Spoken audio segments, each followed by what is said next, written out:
If I screw up trying to say your name, it is No, definitely not an easy one. don't sweat it. Hello, everyone. As you see, I have a special guest with us. Um, I have with us, known by the funky academic. I'm going to try my best to get this name out. Irami Osei-Frimpong. That's absolutely correct. Irami Osei-Frimpong. Good. Oh, thank goodness. I've been trying to practice it and trying to listen to you explain it to other people how to say it correctly. So I wanted to make sure I had it correct. Thank you very Um, much. Yeah. for for those of you who are not familiar, um, he's had a lot of appearances on The Hill and various other outlets. I mostly noticed him for his interviews on The Hill, and his takes were always so out of the box and so nuanced that it always left me wanting more to hear. But the segments would always be a little bit too short. So my goal was hopefully I can get him on for interview and then we can expound and let him really free flowingly talk about some of these subjects that we get into. So have a couple of different topics that we're going to get into, talking about politics involving the Black community, going into a little bit of history within the Black community and its involvement just with this country and nation as a whole, and the difference between the different generational groups, especially how politics is viewed and how we try to fight for different things and coalitions and things like that. So without further ado, I want to let Army come in and kind of explain where he comes from, some of his background, some of his ideas. Welcome to the show. How are we doing, Funky Academic? Yeah, thanks for having me on. This is going to be a hoot. Yeah, I mean, I'm a philosophy graduate student at the University of Georgia, and I study freedom and the institutions of freedom. And you said something interesting right in the intro that I think we could talk about a little bit about generational differences. And I push back just gently on the idea that generational differences will save us, because institutions do their job by, reproducing and grooming people into like the next generation, right? So there's this idea that we just have to wait for the old people to die off and then like revolution will come and Black people will be free. But that's not how it works, because we still realize ourselves and participate in the same institutions that manage the racial hierarchy very well in the United States, right? So, yep. And institutions don't die like people do. They have internal to them, they have built in their logic of reproduction and sustenance. So the institution will stay the same, even if the people who kind of participate in it, its members, will be different. So you need institutional interventions. You can't just wait for like nature or like generational change to affect it, because the problem is you have to look at young people like pre-old people. If they participate in the same institutions, it will end up like just like the old people who are there right now. And we have to stop pretending that folks were less radical in the 70s and 80s. If anything, they were more so, right? Because the fight was a little bit clearer. We got 10 years of people who think that because we had a Black president, we've somehow arrived, right? So there, if anything, we're more confused. Remember, Malcolm X, literally, one of his major speeches were a ballot or the bullet. Right. So, I mean, so it's not like the old people. It's not like baby boomer Black people were just like, well, I've never thought about revolutionary ideas. No. No, like they've been institutionalized in a way that creates the quality of Black politics that we have, which is wanting. So the intervention isn't going to be generational, just allowing nature to do it. That's like expecting natural selection to cure cancer. Like it's never going to. It's not going to work. You'll get a random mutation or two, but like it's not going to work that way. Yeah, it's funny that you bring that up, because that reminds me of when Oprah, not very long ago, she made that comment that she got a lot of heat for, saying that we'll just have to wait for all the old races to die off. And I'm like, that's not how it works, because what you brought up is that same kind of thing. For those who don't know, the daughters of the Confederacy and the Sons of the American Revolution, all of these American Legion, all of these different groups are the groups which fought to put up all these Confederate statues and to push for all the educational change in a lot of textbooks. And that's how that old, what is it? War of Northern Aggression, kind of statements and mentality got propagated because you continuously had people, trying to re-educate, resegregate those minds of those whites and kind of glorify the Southern racism and the segregation instead of trying to evolve out of that mindset. So to think that just because you have a new generation, that changes it, it's silly.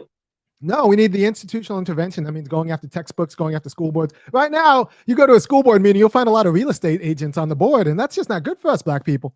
Because those interests are not, real estate agents on your school board is not, they're trying to get you out. Like they're there to convince white real estate buyers that you won't be a problem. And that's the education they're giving your kids, right? So this idea that, the answer is going to be institutional interventions. And I do a lot of study and I do a lot of work on this about how we just need to actually form institutions, not just Black institutions. We need to form American institutions that are pro-Black, right? Mm-hmm. So if you're a leftist, like I am, you don't just need like a DSA chapter, a political Black chapter. What you need is also a liberation theology church.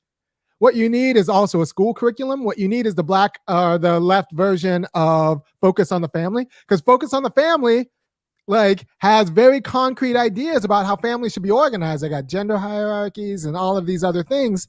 Men are in charge of protection and provision, and women are in charge of helping that and submission and all of this other stuff. It's kind of trash, but it's very concrete, right? And you can't fight that with liberalism. You need to talk about what a just distribution of labor and risk is in the family, right? So, and you need that as a left vision of what a nuclear family looks like, because we need to say we support nuclear families, because actually, if you don't know, nuclear families are kind of awesome because they're the ones, that's the way you get emancipated from clan governance. You don't want some random uncle deciding how everybody with this last name should behave and what jobs they go into. So that's why nuclear families are actually a progression into freedom. But that also means we need to figure out how all of this labor gets done and how all of this risk gets managed. And just gendering the risk and gendering the labor isn't really good for anybody, because it infantilizes women and kind of turns men into autocrats, and it's not good. So you need a nuclear family, but you need one that from a left version. So you need a left version of Focus on the Family, and you need a left version on the Focus of the Family that says no, we don't need to talk about gender roles. What we need to talk about is the most important part of being a family. And this is, this is important for all of the people who might be listening who actually might start families someday. What you're looking for in a partner, gather around, people. What you're looking for in a partner, because you don't know and nobody ever taught you this, the most important thing you want in a partner is not their checkbook, is not their job, is not their social status. And I'm going to give it to you now. You need them to be a creative problem solver. That's it. You need them to be a problem solver, preferably with a good sense of humor, because especially if you're Black and you're listening to this, problems happen. The vows are serious, for richer, for poor, for better, for worse, in sickness and health. All that stuff kind of happens to Black people. Right? So you need you need to find someone who's a good sense of humor about that and is creative about finding a way internally out of it, because the external shocks will happen. All of this, the idea that I'll just find someone who can earn. What happens when that earner loses a job? Right? I'll just find someone who's healthier. I'll just find someone you need to find someone who's has a good sense of humor about creative problem solving, because that's the only thing that matters for freedom, for self-determination, because you're going to have to arrange your family in a way that's different from everybody else. And it's not going to be conventionally handed down. It's going to be you. And it's going to be an internal matter that you'll just have to figure out how it works for you. Because Black life is well, especially if you live in high cost areas also. Yeah. I mean, you factor in I live out here in Los Angeles. You factor in being in New York. I mean, I'm in the most expensive place outside of Hawaii. I was born in Los Angeles, I grew up in Baldwin Hills on the Don Ioannis. Yeah, Don Felipe, all that. Are Black people were you born in Los Angeles or did you move there? No. I'm actually from Kansas City. Oh, okay. My wife's from Kansas City. You moved I didn't know Black people were moving to LA. How did that happen? It's kind of a crazy story, because after I got out of the military, I was in Jacksonville, Florida. Okay. And so from Florida, my brother was working out here for I can't remember which company for Defense Kiewit. Department. They had a contract dealing with some of the nuclear plants there.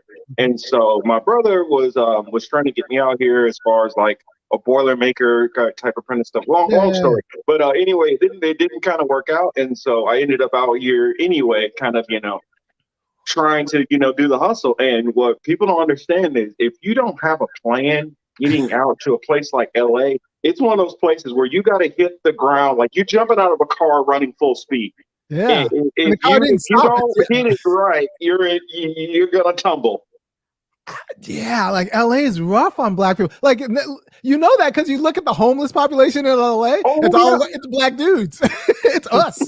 And it's been getting worse. I'm telling you. I mean, if you see every overpass now is like a new homeless community.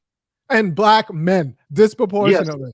Yes. Well, and like what they're kind of doing to kind of cover it up a little bit out here is they will go and evict out of a certain area. That's like with Slow News Day, they were covering about Echo Park, how they were kicking a lot of the homeless people out of Echo Park. And what they did first is they put up all the blue tarps around the chain link fencing so you don't see what they're doing in there. And so they go in there and do it all under the cover when it's dark, and then come in with the bulldozers and all that stuff, and then try to hurry up and do it it's like 4 a.m. or whatever, some funky odd time where it's kind of partially dark. So you can't see from the they try to hide the whole complete thing. And so they usher them out before most of the protesters can kind of get down there and start covering it, and then try to just hurry up and get the heck out. But I'm telling you, most of the time when I'm going to work, that's when I see most of the police officers at,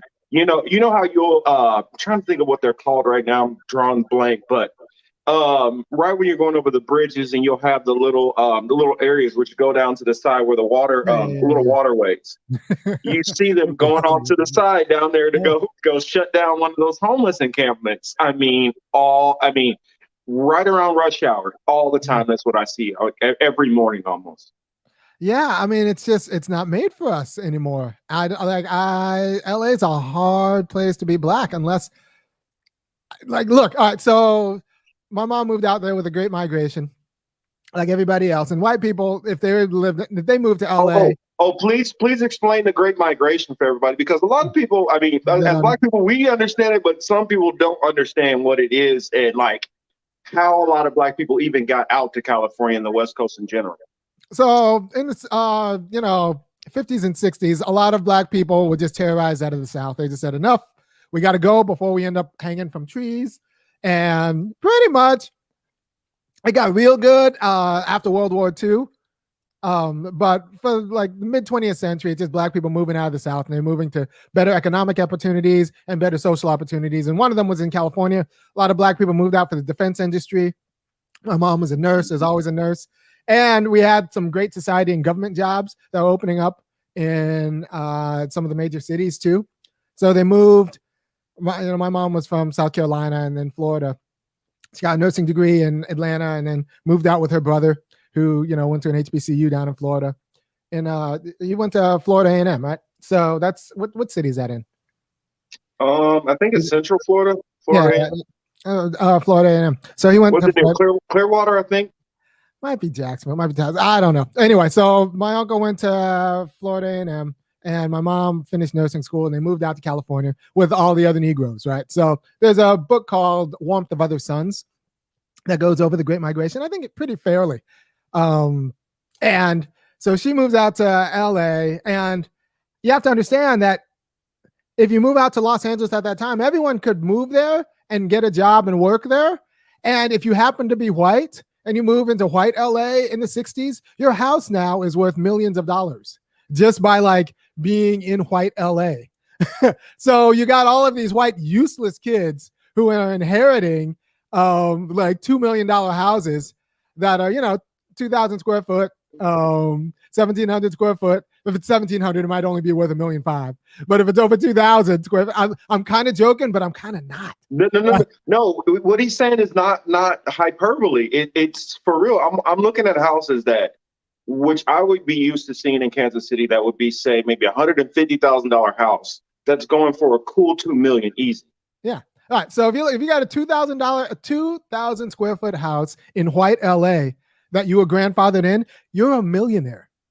Mm-hmm. Like if you, so it's like this huge like imbalance of racialized wealth where like worthless white grandsons and granddaughters are inheriting $1 million houses just because their grandfather moved into LA at that time. And Black people like me are getting priced out of LA and we're just moving. Like Black people, I don't know how strong your base is in Los Angeles, but they might get a kick out of this. We're moving out to places like Rancho Cucamonga and Lancaster, Palmdale. And Lancaster, Palmdale is just not a very good place. No. It's hot. It's just miserable.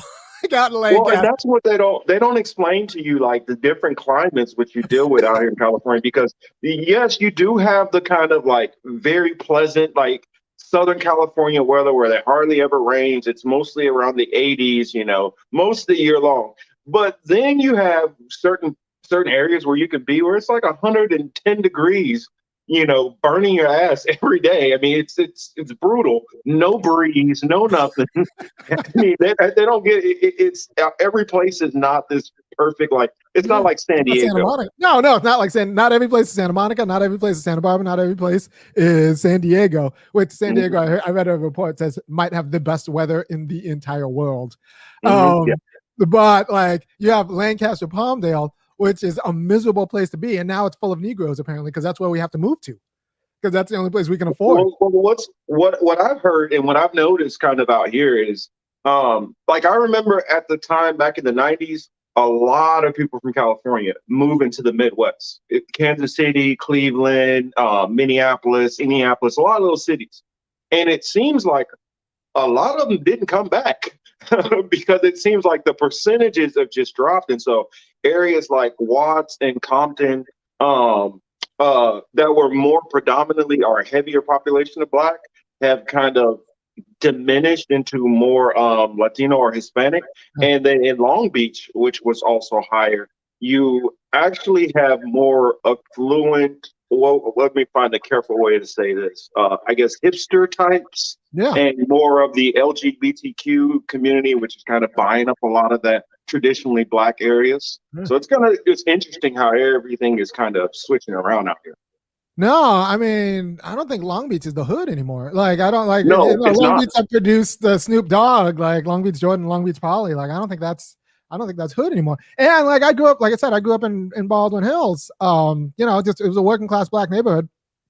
But I don't think the Black people who are still there, my mom was a nurse, right? So my mom was a nurse, and my mom and dad bought that house, and I think maybe like 79 for $44,000, right? They bought a house in Baldwin Hills. At that time, it was Black LA, and for $44,000.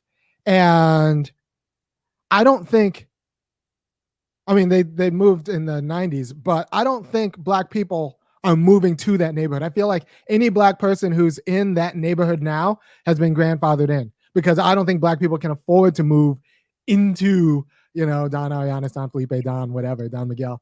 For the most part.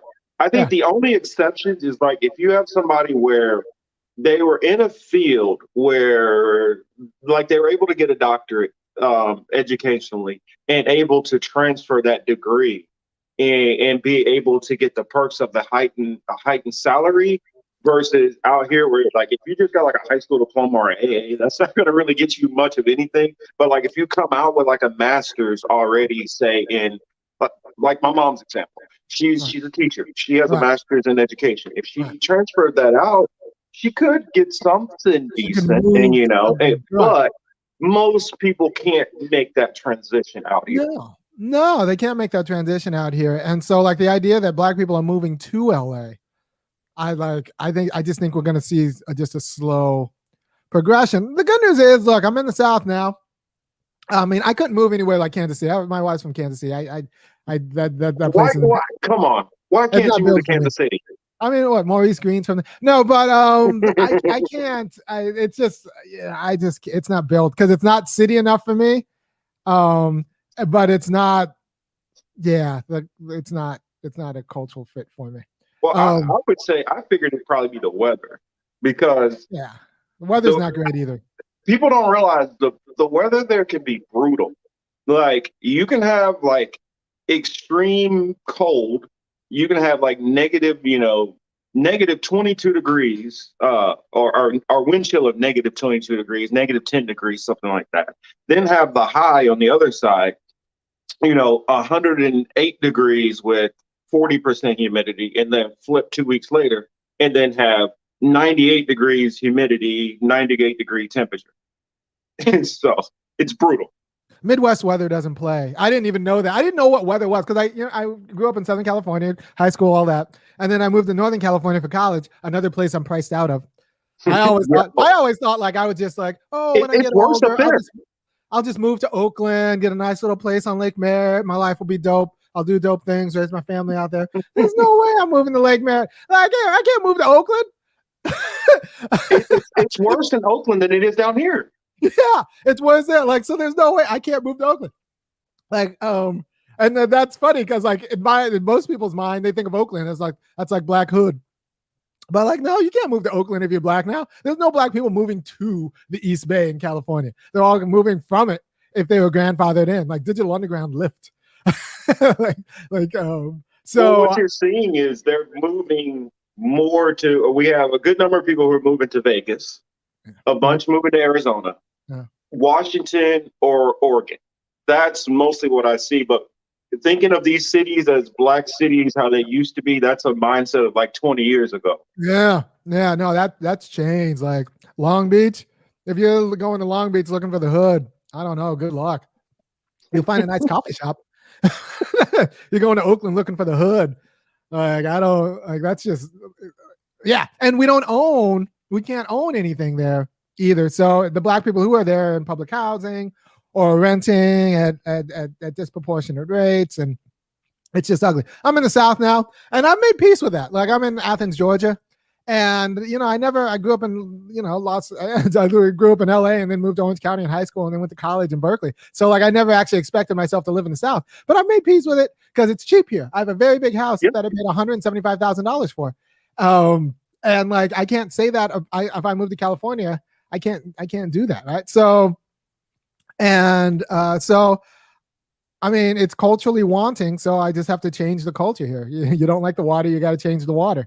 And so and Charles Blow just wrote that book about that. Like black people should just give up trying to live in Long Beach. Just give up. It's not for you anymore. Give up, come back south, and let's change the South because we can actually afford to live here. And there are enough black people that we can't get pushed out because we're already here, right? So if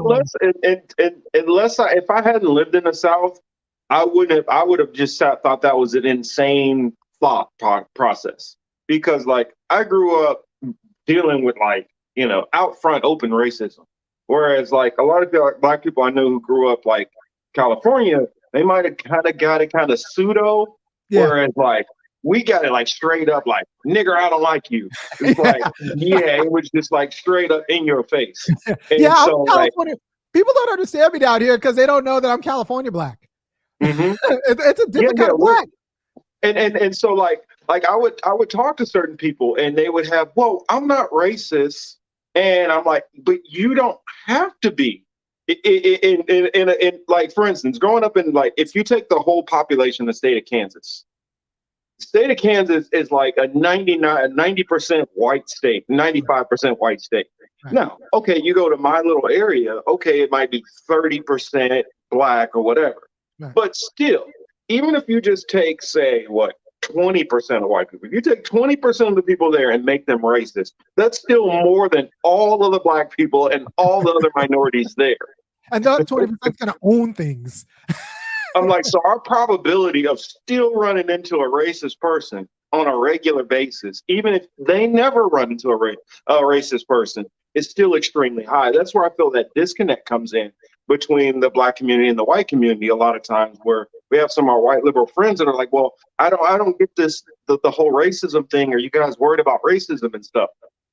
I was like, no, I mean, I'm worried about getting a job. I'm worried about getting like a house. I'm worried about all of these things where race is tied, because all of those things are harder to be like if you're Black. Like all of those things, a house, a job, you know, the hookup in whatever industry you're looking for, like all of those things get harder if you're Black, because like we look like we're poor. Like we look like, and we look like we don't have access to other resources, because to be Black in America is to like, what you see is what you get. You can't expect, nobody can expect you to have a rich dad, right? Nobody can expect you to be like, well, they'll get family money. No, like with a Black person, everything you see is what you get, because they're probably related to liability. Like at any point in time, we can get that again. Yeah, at any point in time, you get a call from a nephew or a cousin who like needs help, because that's what like, that kind of precarity is what it means to be Black in the United States. And you know, I was thinking about LA, and I was listening to this interview, and this cat was like, "Look, the poor in LA are so out of it that like you can't even hold them accountable to the law. You just got to move them, because you can't jail them because you're nice and you're LA, but you can't fine them either because they don't have any money to pay the fines. Because if you don't know, if you get a traffic ticket in LA, they're like all these extra fees that get put on. So like you got this class of people who you can't actually even hold accountable to the law, because they like everything costs and they don't have any money. Well, and don't factor in, they can't do like what they would do in the South, being kind of cruel and saying, all right, just throw them in jail then. You can't throw them in jail because all the jails are overcrowded out here. Right. So that's why you got these homeless encounter camps that you just got to keep moving. And because like it's in the place where like we have no place in civil society for these people. They don't have money, so giving them a ticket doesn't matter.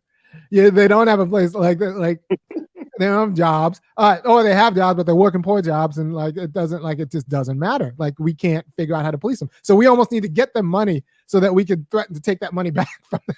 So this is what one thing I think that why the UBI is so popular, universal basic income. It'll give these people money that we can then threaten to take back from them and make them. I gotta write that down. Yeah, because we gotta get into that UBI talk. I got a lot of thoughts on that factually, and then just some theoretical thoughts on that. I see one of my friends of the show has a question. I figure I would direct that to, even though we kind of answered it a little bit. Thomas, Oklahoma says, is the higher cost of living in many cities creating a new migration for Black people? I feel it is overall for everybody, but definitely anything that you start to see as a trend across the board in America, imagine Black people are already getting it worse. And so we talk about migration and we talk about moving, but like you have to understand, Black people are pretty much refugees in this country. Like the Great Migration, that wasn't like moving. That wasn't like a natural phenomenon. That was people fleeing. Fleeing violence. They're fleeing the Klan and fleeing for opportunity. That was like some the Pilgrims coming over to the United States stuff like that. They were fleeing persecution. Like, so the Great Migration is like, you have to understand that in terms of refugees. And that's the same thing in LA. Like Black people moving out of LA now, they are fleeing, like they can't live there. They can't afford to get a traffic ticket because that would screw up their whole life. And so like that's a fleeing, that's like a coercive moving. So they're moving, but they're mostly just getting pushed out. They're refugees. It's like the Trail of Tears. Definitely.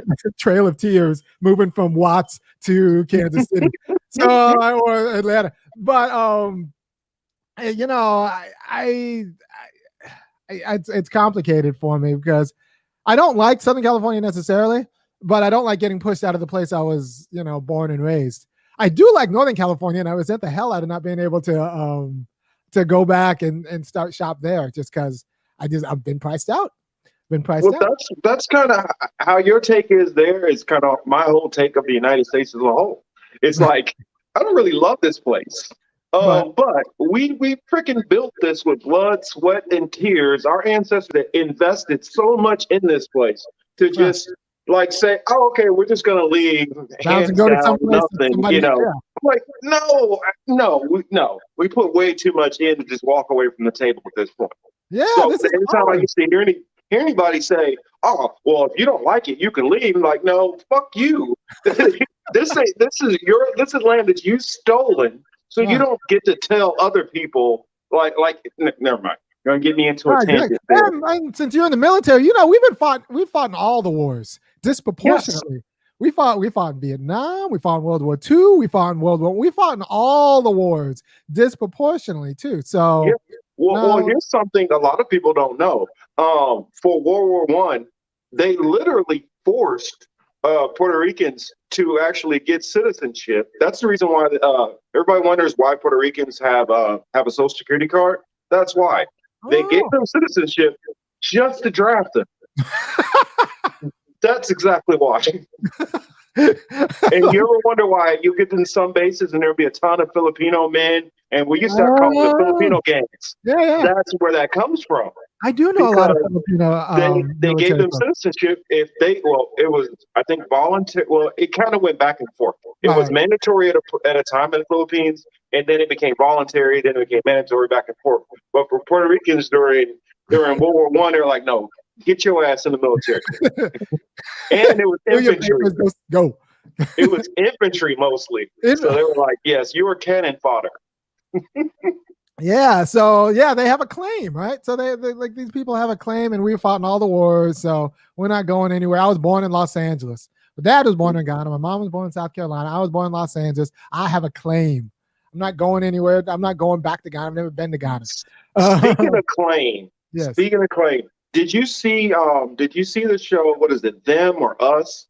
I Please did tell me not. you know what I'm talking about. Yeah, no, I know. It's a Jordan Peele movie. I never saw it. Oh my, you got to see this. I'm gonna try not to spoil this for anybody in the audience who has not seen this.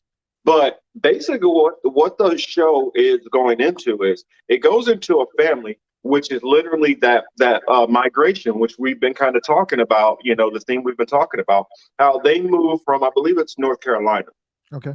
and they're literally running from horrible racist events and things that are going on Right. within that community. And so they flee out to California. And it goes into these different covenants and contracts. And believe it or not, a lot of people don't know is they literally used to be you cannot have Negro blood to live in this house. Like there Yeah, were contracts like written in covenants like that. And yeah. I so it mean, I don't. goes into that. Right. And it also it highlights some different stories throughout history that have happened to various people, like Nat King Cole, for one, some of the horrible things that happened to him when he was first moving into California. So, Yeah, yeah. No, people, please check it out. be like you research the FHA. Like you could not, in order to get a government backed loan, which were all of the loans as we were suburbanizing the United States, you could not live around black people. Like the GI Bill, like wouldn't work if you were black. Hmm. You had to live in the hood in degraded conditions. You didn't get the nice house for fighting in World War II, like all the other white World War II veterans. The GI Bill wouldn't work for you. And like I said about white LA, right? So you you fight World War II, you fight Vietnam, you come back, you get the GI Bill, you buy a house in white LA. Right now, your grandkids have $2 million in inheritance because you happen to have bought a house in white LA. And I call it white Oh, LA all because right, at man, the we're time, starting to lose you. oh, you're Mike, losing. Mike's kind of going out a little there. All right. Am I back? Can you hear me now?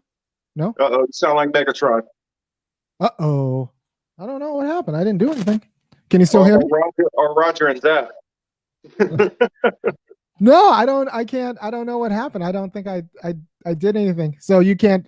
I'm coming in and out.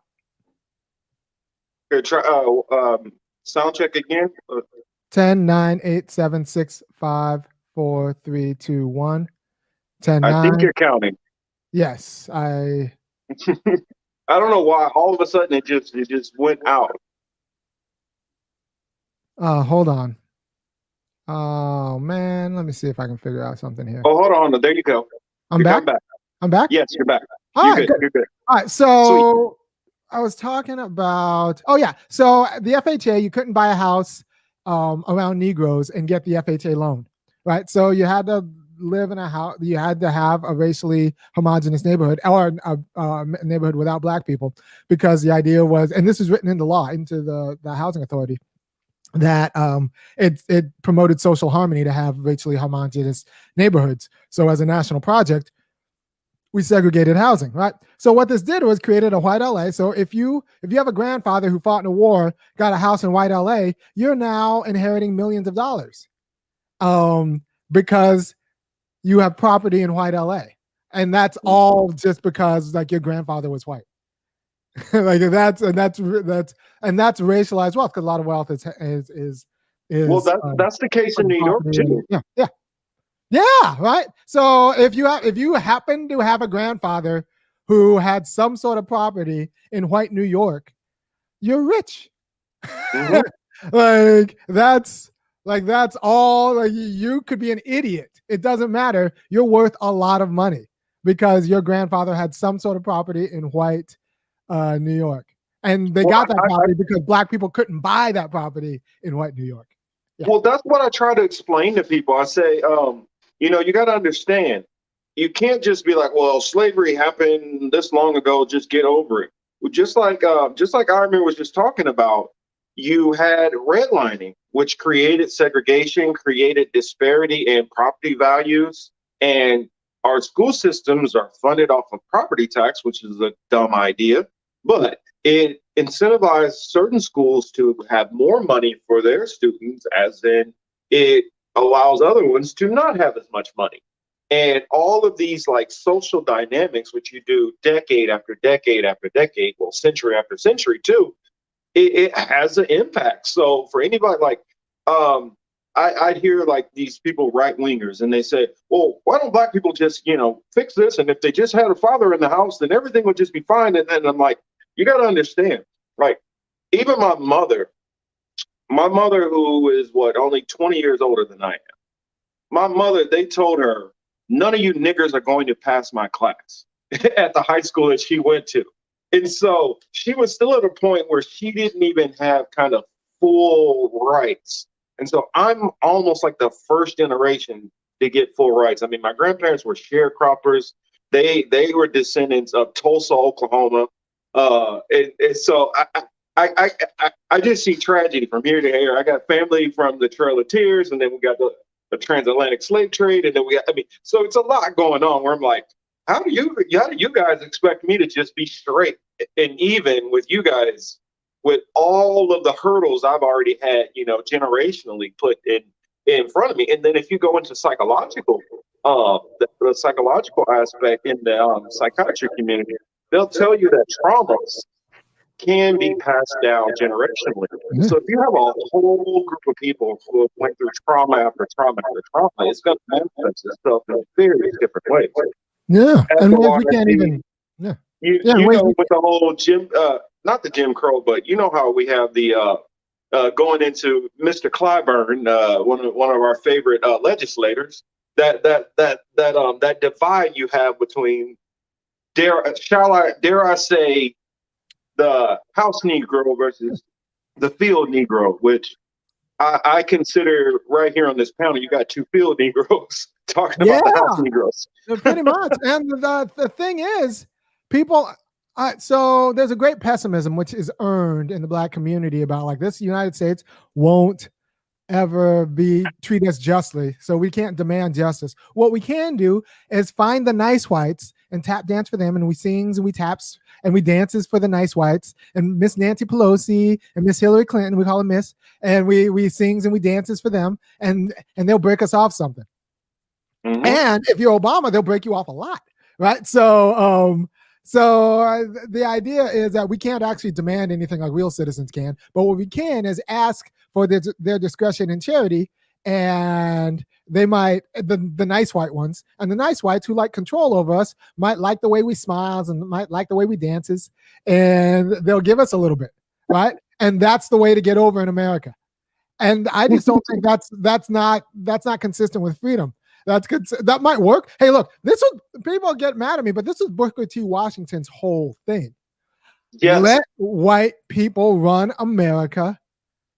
And if we just find some nice ones, we can find some nice white ones who will give me a little bit money, and I'll promise them that we'll let them run things, and they'll give us a little bit of money and leave us alone. And that's the deal I'll strike. Mm-hmm. Now, if you go demanding things or like asserting yourself, that's going to be a problem. Don't assert yourself. Just let me people sing forget. Yeah. People forget, just like how we had the Booker T. Washington, like how we had Malcolm X and Martin Luther King, the two different sides of the coin. At that same time with Booker T. Washington, you had that also with W.E.B. Du Bois. And so you had that one trying to push in a more aggressive manner, while the other one trying to, hey, let's ease this in here. Come on, guys, let's play along with Mr. Charlie. Let's not rock the boat. Miss Nancy will give us crumbs, and aren't you hungry? Don't you want some crumbs? And and like black people, we want to eat, but we don't want to eat crumbs, right? So the idea is that Jim Clyburn's offering you guaranteed crumbs if you just kind of go along. But like, do we still want a crummy existence as black people in the United States, or do we want to be able to actually demand things as a matter of right? So, you know, like I said, the one segment that got kicked from Rising when I went on there with Crystal Ball and Saga and Jetty, there was one segment that got kicked. It was after John Lewis died, and I said, like, John Lewis spent his whole life. No, he didn't spend his whole life. He spent the last half of his life selling the civil rights movement to white liberals. Oh, yeah. And you can't sell what you don't own. So he had to take ownership of it, claim ownership of it, and then sell it at a discount rate to Clinton, right? Or sell it to whatever white Democrat wanted, right? So he'd say, like, I am the civil rights movement, and this is what the civil rights movement want. And then you get like some liberal talking points. The civil rights movement wants gay marriage. Oh yeah, it's true. The civil rights movement, like, cool gay marriage. We also want like reparations for black people. We also want full social inclusion, which means like property rights. We want that 40 acres and a mule, because this idea that you can be free in the United States but not have any sort of economic, legal, or social security is ridiculous, right? So if we're going to be free, if we're going to be politically equal, if we're going to be politically independent, we need guaranteed jobs, we need some property, and we need legal rights. Every black person should get like free access to an accountant, a lawyer, and a house. And like, you know, some discretionary cash. And we shouldn't pay taxes. And we should. And like, actually, just pay us enough. We'll kick you. We'll pay taxes too, but just pay us more, right? So like, so I'm totally like, so John Lewis wouldn't talk about anything like that. John Lewis was paid by the Clinton liberals to talk about vacuous liberalism and link that to the civil rights movement. So he sold the black freedom struggle to white liberals at a discount rate, all for the low price of lots of award ceremonies. Lots of award ceremonies. And Maxine Nuggets, depending on who you talk to, is doing the same thing. And what I try to tell people all the time is because they think of like the older kind of movies where they would really extra shuck and jive and be like, oh, you know, you best not go and scare the master. It's not like that. That's not how that House Negro acted. No, what he used to do is he'd be like, what you niggas over there doing? I see y'all. What y'all playing? You over there playing the skate? What you doing? I'm gonna go and tell. And then what they do is when they go to the master, they be like, you know what, boss? I don't know why they trying to do this to us. I mean, you've been good to us, Miss Nancy. You give them that, they could be over at Mr. Jones' plantation, and you know how he treats them. He don't treat them nice at all. He real rough with them, and you was a good master. And they don't even understand and appreciate what you're trying to do for them. But master, what I'm gonna tell you is, I done found out that Jesse Earl and them, they stirring up some trouble again. And if you just go on ahead and take Jesse Earl away, and you go on ahead and take care of them, you get the rest of the niggers back in line. And then, you know, they'll understand that you know what's best for us. And they don't realize that he does that little song and dance, but then he gets back over there and he's real quick and sharp with the rest of us. He's like, I just saw you. Look at you looking around over there. Oh, you watching him on the horse. I see you over there doing this. I saw you steal that over there. And they sit up there cataloging. The House Negro is not stupid. The house Negro is probably one of the smartest Negroes on that plantation. The thing is, he just don't have any spine, or he or she doesn't have any spine or morals. That's all. They've gotten to the, hey, fuck you, pay me. That's how they are.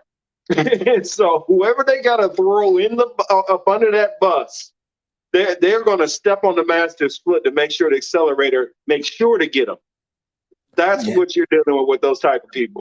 That's exactly what it is. It's funny because Clyburn's funny because he's the House minority, he's the House Majority Whip right now. His job is to whip Democratic votes in the House in favor of the Democrats.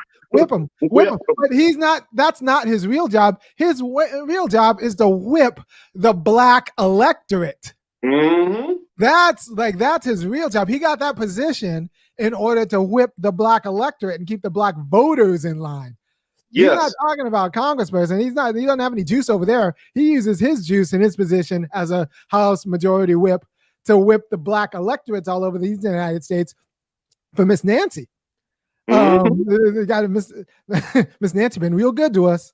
So you don't see Miss Nancy's real big and good to us. You don't want, the Tom Cottons or the Ted Cruzes. You want Miss Nancy. Miss Nancy treats us real good on her plantation. So you don't want any of these Negroes talking bad about Miss Nancy, because you're gonna end up with Mr. Cruz's plantation. That's not good, right? So like that dichotomy of turning Nancy Pelosi into the good cop that we are supposed to give ourselves over to and not hold accountable is really like Clyburn's job, right? And it's really, and it was John Lewis's job before that, and that's how he beat Julian Bond. Apparently, technically, it was both of their jobs, because what happens is every single one of them who are part of that whole era, they all sell out. And what's happened? The reason why Clyburn is more vicious now is because, like, when they died, it's like that movie, The One, when after another one of his versions would die, he would absorb the power and get stronger. And he's like, I'm the ultimate House Negro now. I have all of the power. And he can't stand somebody stealing some of his power. He's like, oh no, they can't make me irrelevant. Oh, hell no. It's kind of like when I was in Florida. What you have, I'm blowing a blank, remember who it was. But the way her district is gerrymandered, it literally looks like a salamander. I mean, it like covers all the way North Florida, like all the way down. I mean, and so in actuality, it should be like it really should be about like 7 seats, which she occupies one damn giant area. So she's the only Black vote. Whatever she says goes. And they don't even care if they get the shit passed or not passed if they want. They like the power of being, I make the decision. Right. And it's really even not them make the decision. It's, I get to be the one that the master comes to me for the approval on this one thing. And then all Clyburn really does is he has his staff out there ear hustling the Black community to figure out, hey, what they doing over there? What they doing over there? Oh, hell, they better, no. We got to stop that. That's the reason why he puts on his Captain Negro cape and flies in to save the day for Miss Nancy. I mean, he's like, flying the whole way. Got the big triangle thing. That's him. It really is something different. And I also want to tell you, by the way, this is going to get gendered really quickly. The days with this is a Black guy are pretty much done. This whole next generation of Negro like gatekeepers are going to be Black women in their 40s. Oh yeah. Yeah, because now, because they can win elections, right? Because they're all going to be roughly the same age now, because like that key golden area is like 40. What is it like? I guess I'll say maybe 38 to about like 50. Right. 45 to 40, early 40s, 45 is the sweet spot, because then that puts them around for the next 20 years. Right. So they're going to be their goal. You're gonna see some of the most like some of the boot kissing Black women and like the worst Democratic politics are now going to like get real power, because as these, I mean, I think I got one of these in the woman who got John Lewis's seat, Nikema Williams. Yes, but like it's gonna be a whole shift. Like whoever. Well, they just added another one to the team with the whole Nina Turner race. Yeah, Chantel Brown, right? So it's going to be that mold. It's going to be like different varieties of her taking all the next Hakeem Jeffers, the next Jim Clyburn. It's going to be a black woman who's like 48 and knows the script and like, you know what, Irami, I'll give you a little bit of cover. I'm gonna go on ahead and just say it and get it out here. What a lot of people don't realize is this generation of black women, which we're seeing in politics, who's rising up. This is the black girl who you grew up with, who she got a little bit of education and stuff, and then she walks back around the hood like, I'm too good for all these people. I don't want. That's that black chick. This is the bougie black chick that don't want nothing to do with where she came from. Don't want to even admit to it.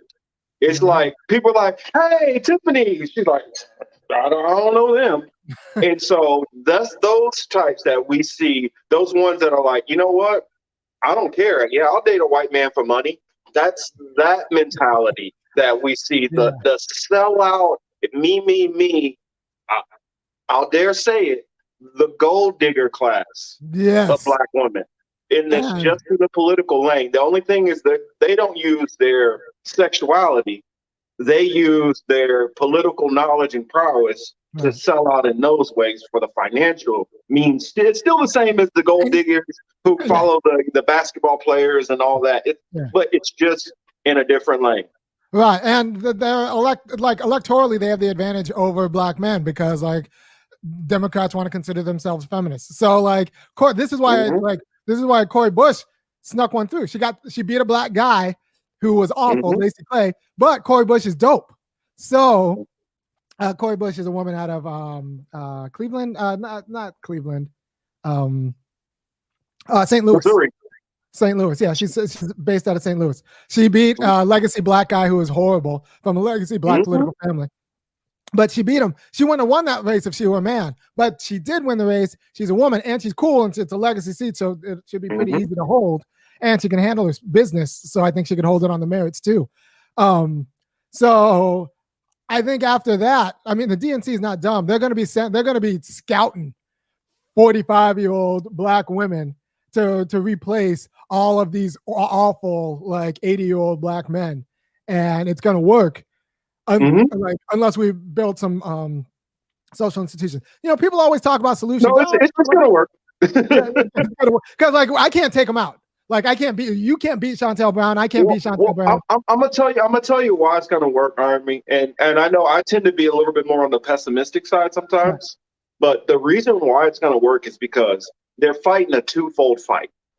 They're going to get the ones which are the Chantel Browns that are going to just completely sell out and do whatever Nancy wants in the corporate class.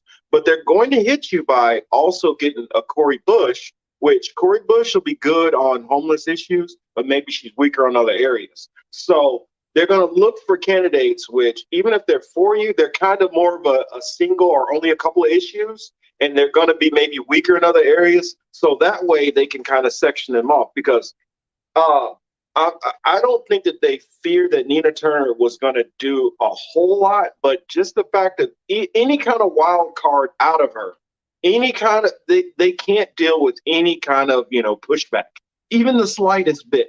And so even if she got in, what I think they would have done is they would have completely marginalized her off into a corner somewhere. And then if that didn't work, you would have heard a scandal come out. Eventually, there would have been a scandal on Nina Turner.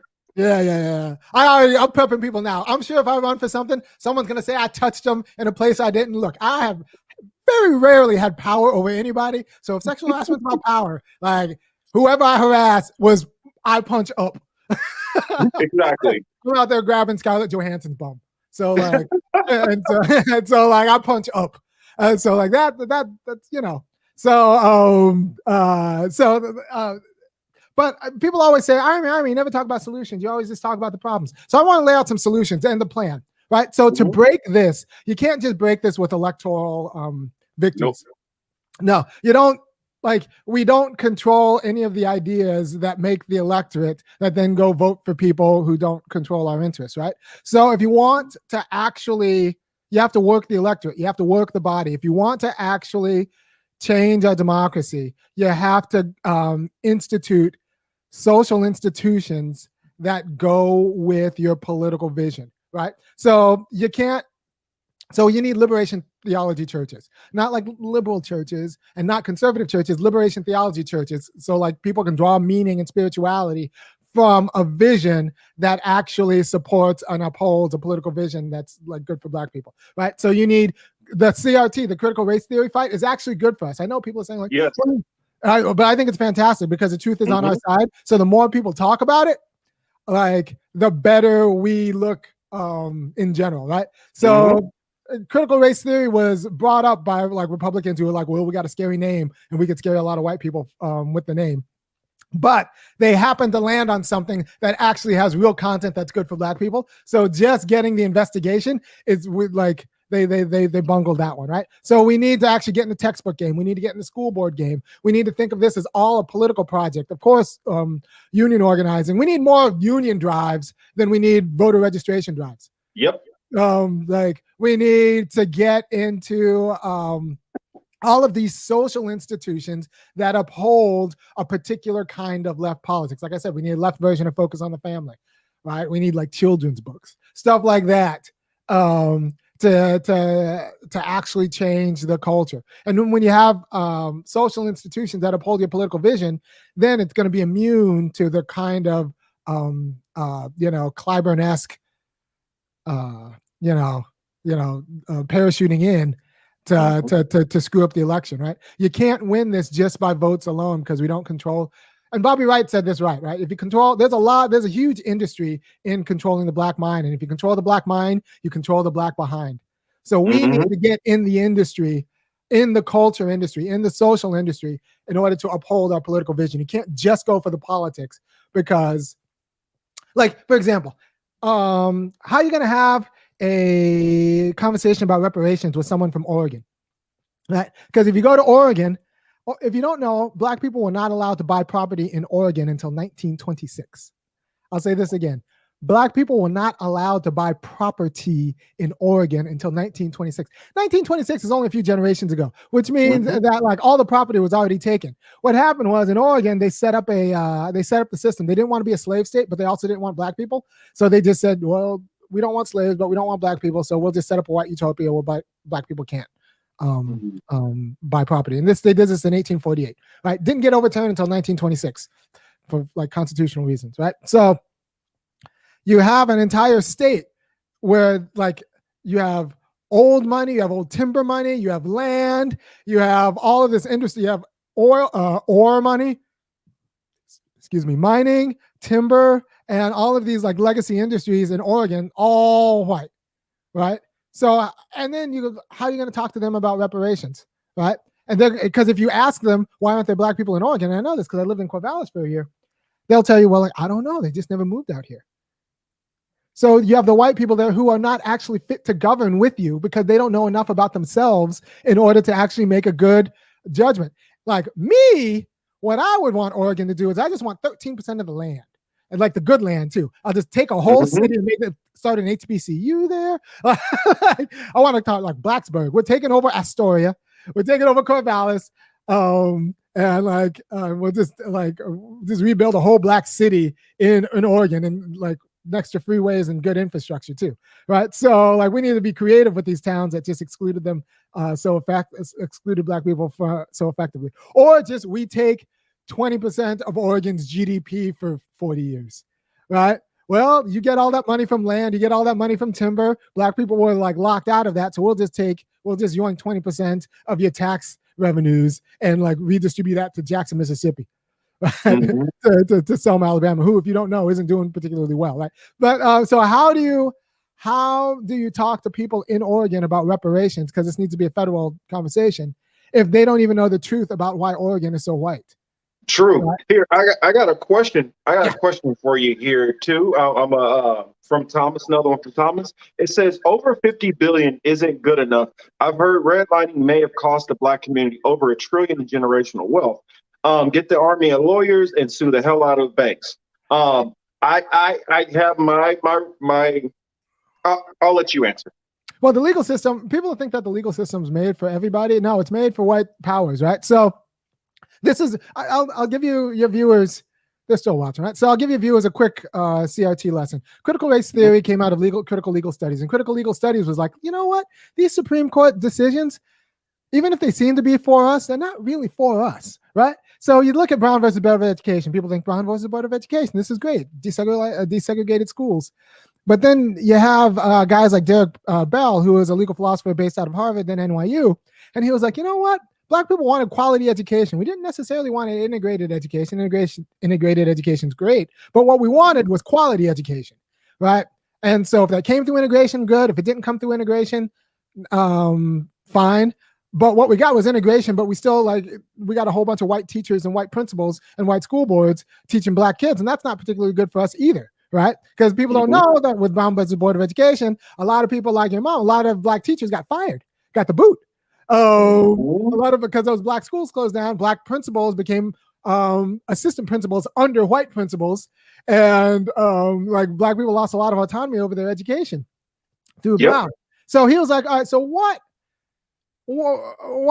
was Brown good? Why did Brown happen when the Supreme Court was so committed to racial segregation before? Well, he's like, well, a few things were happening at the time. You have to understand that the Cold War was heating up. This is 1954. The Cold War was heating up. And state-sponsored racism in the United States was very distasteful internationally. What would happen would be like international dignitaries who were non-white would come to the United States, get treated like trash, and then the international press would take us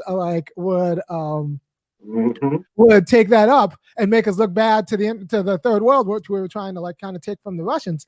And the Soviets at the time were eating it up, right? They had a joke. They had a whole joke. Like, look up Google and you're still lynching Negroes. Just that phrase. Because that was their response to every sort of human rights abuse we would lay at communists. Like, but you guys still lynch Negroes, and you're still, there's like a Polish version of it, there's a Romanian version of it, there's a Hungarian version, there's a Czech version of it, and like they put it on t-shirts. Someone was telling me that like we got caught with it a few years ago with the Philippines, because we were trying to get the Philippines on it. On something, and then the Philippine diplomat said, yeah, but you guys still lynch Negroes there, right? You guys are still shooting black people in the street, right? So like the state-sponsored degradation of black people was screwing up white international aims in America, right? It was making us look bad. How ironic. That came back around. It came back around. So the Soviets were eating it up, right? This was in the middle of the Cold War, and like it was great for the Russian cause, because we were fighting all these proxy wars, and all they would have to say is like, look, in America, they treat their black people like crap.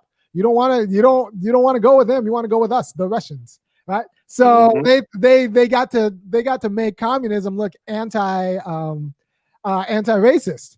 Like it's problematic in different ways, but they could make that argument because American capitalism was lynching black people. Right?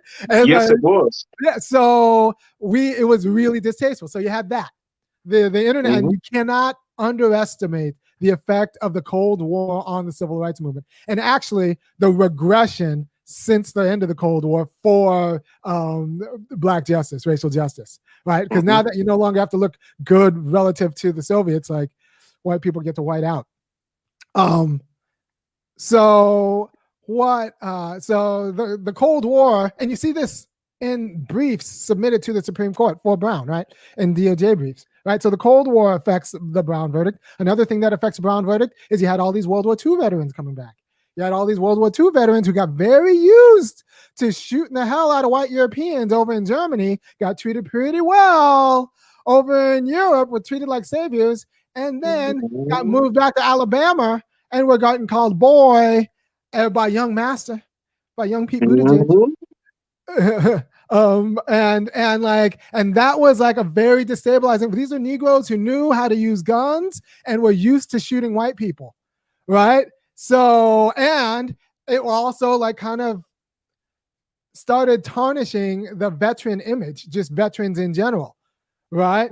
So we were starting to treat black veterans so bad, and like we had mass communications now, so it started to look like, how are we treating veterans? And we're in the United States, we can't really treat veterans that badly because one, there are a lot of white veterans, and like So we have to do something to mollify these Black veterans.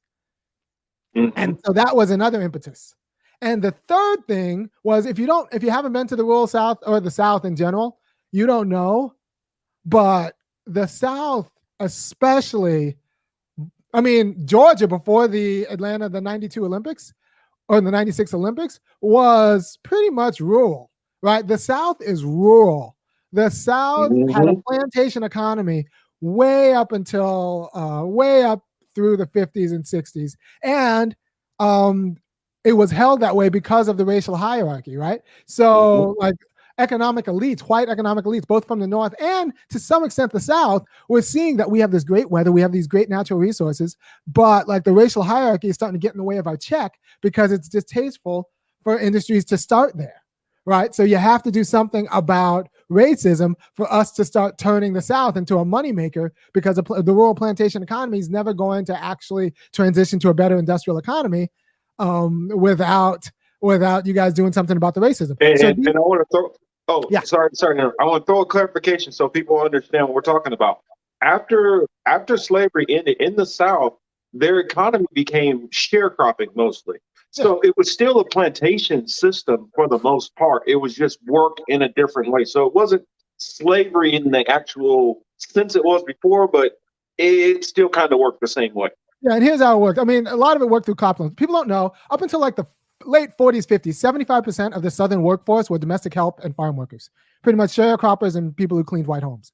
That's 75% of the the Southern workforce, 60% of the national workforce, the Black national workforce, but 75% of the Black Southern workforce, farm workers, domestic workers. This is why farm workers and domestic workers were left out of the New Deal, because that was the deal the Southern Democrats cut with FDR in order to get the New Deal passed. All right, we'll give you Social Security, but not for farm workers and not for maids, because we want control over them. Right, so you still had that economy in the South. And it worked through debt, right? So these farm workers or sharecroppers pretty much would have to take out loans from the people who actually owned the land, work the land, and at the end of the year, they would just give a share of their crop and to pay back the loans. But you know what? That for some reason, that share of crop would never actually get them in the black. They would be less in the red, so they'd have to work extra hard the next year to try to get in the black. But like, there's some funny accounting going on in these crop liens. These Black people never actually ended up in the black. They were always just less in the red, right? And so there was like, we used loans as a debt as a system of social control. And then once someone's a debtor, you can call the law on them. And we kind of do this with student loans right now, just a system of social control. We get you to join the military because that's the only way you can go to college, because like student loans, it's all so like the debt was used as a system of social control, and these crop liens was what kept Black farmers and Black sharecroppers in hock to white owners like through the 20th century. But it was a problem for like bigger industries, for an industrial base, because you had good weather, you had good natural resources. We could build some real industries here if we could just get rid of kind of the distasteful Southern racism. So that all three of these things kind of come to a head in 1954. And that explains the Brown versus Board education, the Cold War, Black military veterans, and like aspirations of white economic elites for the Southern region, more than like, the 14th Amendment and equal protection under the law. Because you have to understand, with respect to desegregation, you can make a very good case on the First Amendment grounds that freedom of assembly means also, like, you can't make me bleeds into a freedom of association, and freedom of association means you can't force me to associate with people I don't really want to associate with. So like desegregation and what we do for desegregation, like there's a legal case if you want that's unconstitutional because it's forcing people to associate with people they don't want to associate with, and they would choose not to associate with. So like just saying that like there's a legal argument and like the Supreme Court makes legal decisions. No, it doesn't work that way. And this is how critical race theory kind of emerged. It emerged through lawyers looking at what judges actually, the social factors that that affect the court, that the court denies exist, right? So you have all these social factors that the court says, like, we don't look at those social factors, we just look at the law. But it turns out all these social factors determine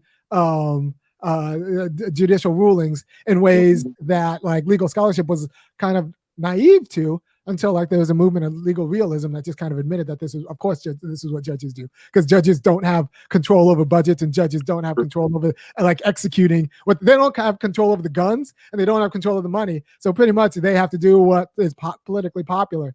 So they'll look at all these social institutions to do that. Something that you brought up also when you brought up the Cold War, but what a lot of people don't realize is the feud between the United States and Russia is not something that just popped up in the 80s or the 50s. It's old. It goes all the way back. A little unknown history, which a lot of people don't know, is during the Civil War, Russia literally sent warships over to aid the North. Now, they didn't actually have to get involved, but they were there. So that they backed the Yankees versus the Southerners who were supporting slavery, they still use that till this day. And the same way that that the Cold War, the Russians were using the racism of the United States and slavery and genocide of Native Americans, is the same exact thing with China is literally using against the United States till this day. Saying, you can't come after us for the Uyghur Muslims. Look what you guys are doing. Exactly. I mean, this is why like Black Cubanos have a very, very complicated relationship with Castro, because when Cuba was run by the United States, run by Batista, pretty much in the U.S. mob, like the Black Cubanos, which is a good amount of Black Cubans, were in the fields, pretty much being slaves, right? Yeah. And I guess since you brought that one up, since that was kind of close and dear to me, let me expound, because a lot of Americans don't understand this. When you start looking at Cubanos, especially in Miami, what they don't understand is the Batista regime was extremely racist and brutal on all of the more the Negro Latinos and the darker what we would call more paisa, or more indigenous.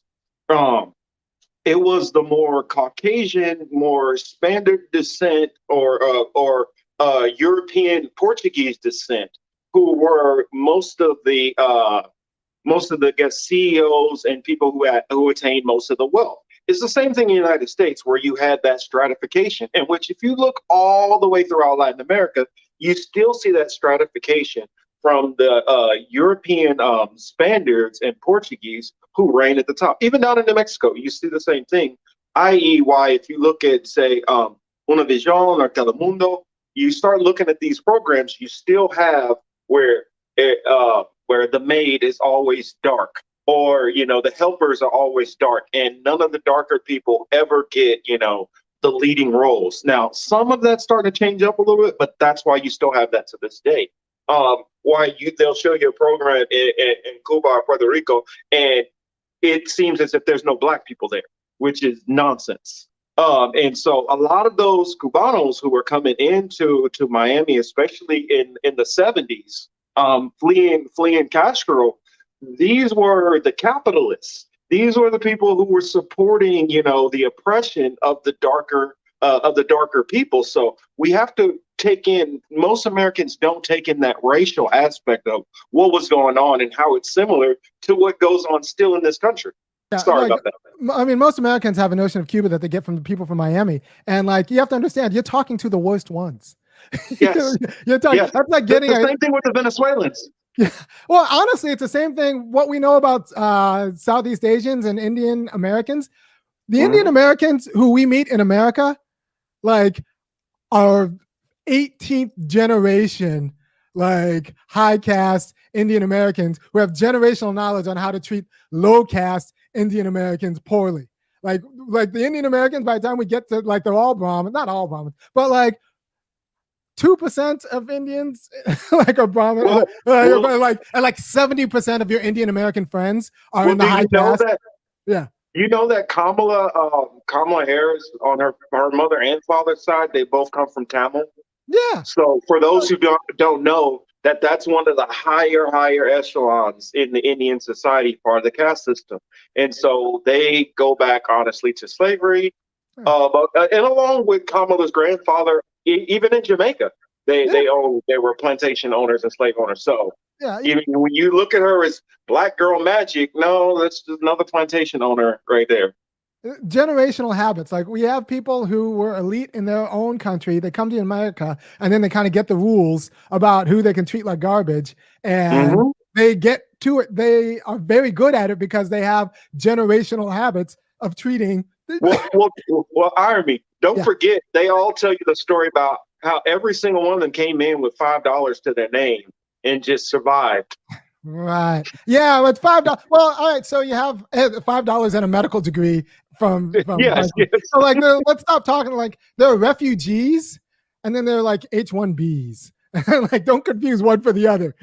H-1B is the kind of visa we give. That's never talked about, the visa programs and how a lot of different people who might have come in, you're like, oh, well, how did they come right in and get a business in a black neighborhood? And a lot of these black people are struggling, can't do anything. And they don't realize that if you were coming in under certain, visa statuses or refugee statuses, there are certain perks and benefits, which American citizens, black people who came from descendants of slavery, cannot even get these same privileges, which immigrants or refugees are able to get. That's why many times a lot of them are able to catapult ahead.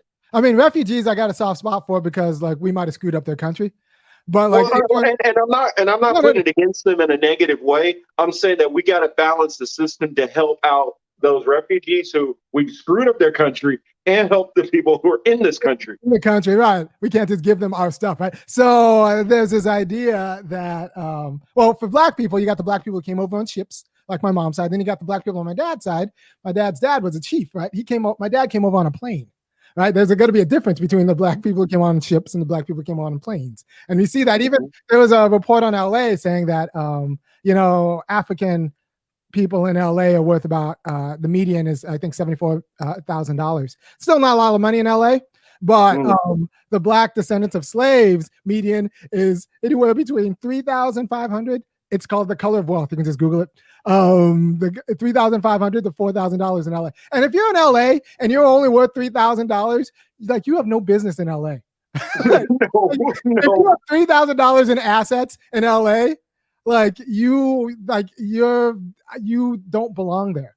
So you're on fumes. You're living on a prayer. You're like that's like you can get your car fixed maybe, and then LA you gotta do a lot of driving, so like you can't really get a new car. So like you can't like so. Well, you have one screw up, you could be homeless at that point. LA and you're only worth like how much? Like that's like a month and a half's worth of rent. You're in LA and you're only worth $3,000. Like you have nothing. Like I'm telling people out there, I kind of get lucky with my rent not being as bad as it can be. I pay roughly about $1,100 a month for a small studio. Yeah. I mean, when I was in Florida, in Jacksonville, Florida, the equivalent to what I'm staying in now would cost me about $400, maybe $500 a month. Yeah. And so we got to remember, $1,100. That's not utilities. That's not factoring in utilities either. Yeah, that's more than my mortgage. I'm in Athens, Georgia. And then you start thinking about car payments and cell phones and gas and that means you have no cushion if you're only worth $3K. And that's black people in LA. You have no cushion. And then not to mention, not only those things are going to be higher, but your food costs are going to be higher. Right. I mean, going to the grocery store, or if you just want to go fast food, even your fast food literally is more expensive. And people talk about like, well, what if you organize and get your money together? Like, no, if everyone you know is only worth $3,000, there is no getting your pennies together. It's not like you can all pool that money and like buy a storefront. Well, they're already living together. Everybody's already like bunked up. Like, you got 30 and 40-year-old adults living like 6 deep in a 2-bedroom. Yeah. So there's this idea that like we're free, but we're not. So, so black Africans are worth $74,000, which still isn't a ton of money in LA. Because I think the same report had white people at like, $200,000. But that you mentioned that, it actually kind of, it illuminates something for me. Right. Because there's a mentality from a lot of Africans here. We're very negative towards Black Americans. Yeah, we Very, don't get very negative. And we it's get like the worst they ones. look at them like, I don't get why you guys can't do as well as I'm doing, and this and that. And it's like you don't realize that you're starting at a different point for one, and you're treated. Never mind. Well, first of all, you got to understand, nobody immigrates to the United States to take up common cause with Black Americans, right? Like nobody immigrates, nobody moves to New York to become a Mets fan, right? Nobody, Exactly. nobody moves, nobody moves to the United States to assimilate with a losing team, right? Nope. So, Nope. and like with the elites that move, by the time you're moving out of Africa, you already have the kind of resources to move out and land in the United States. So you already have some sort of hooked up knowledge that usually comes from generations of treating other Black people badly, right? So it's not like it's not as if like the Africans you meet here were like the bottom of the bottom in Africa. No, the Africans you meet here, like families had servants, right? In which my pushback to any Africans watching, what I'll say, and this is what I like to explain to Americans. They say, oh, well, with slavery, you guys sold yourself into slavery, so it's your fault. Well, it doesn't, for one, just even if that was true, that we sold ourselves, that doesn't justify the treatment of what happened to us afterwards. Right. The next thing also is this whole looking at everybody as if they're the same. Africa is literally the most diverse place in the world.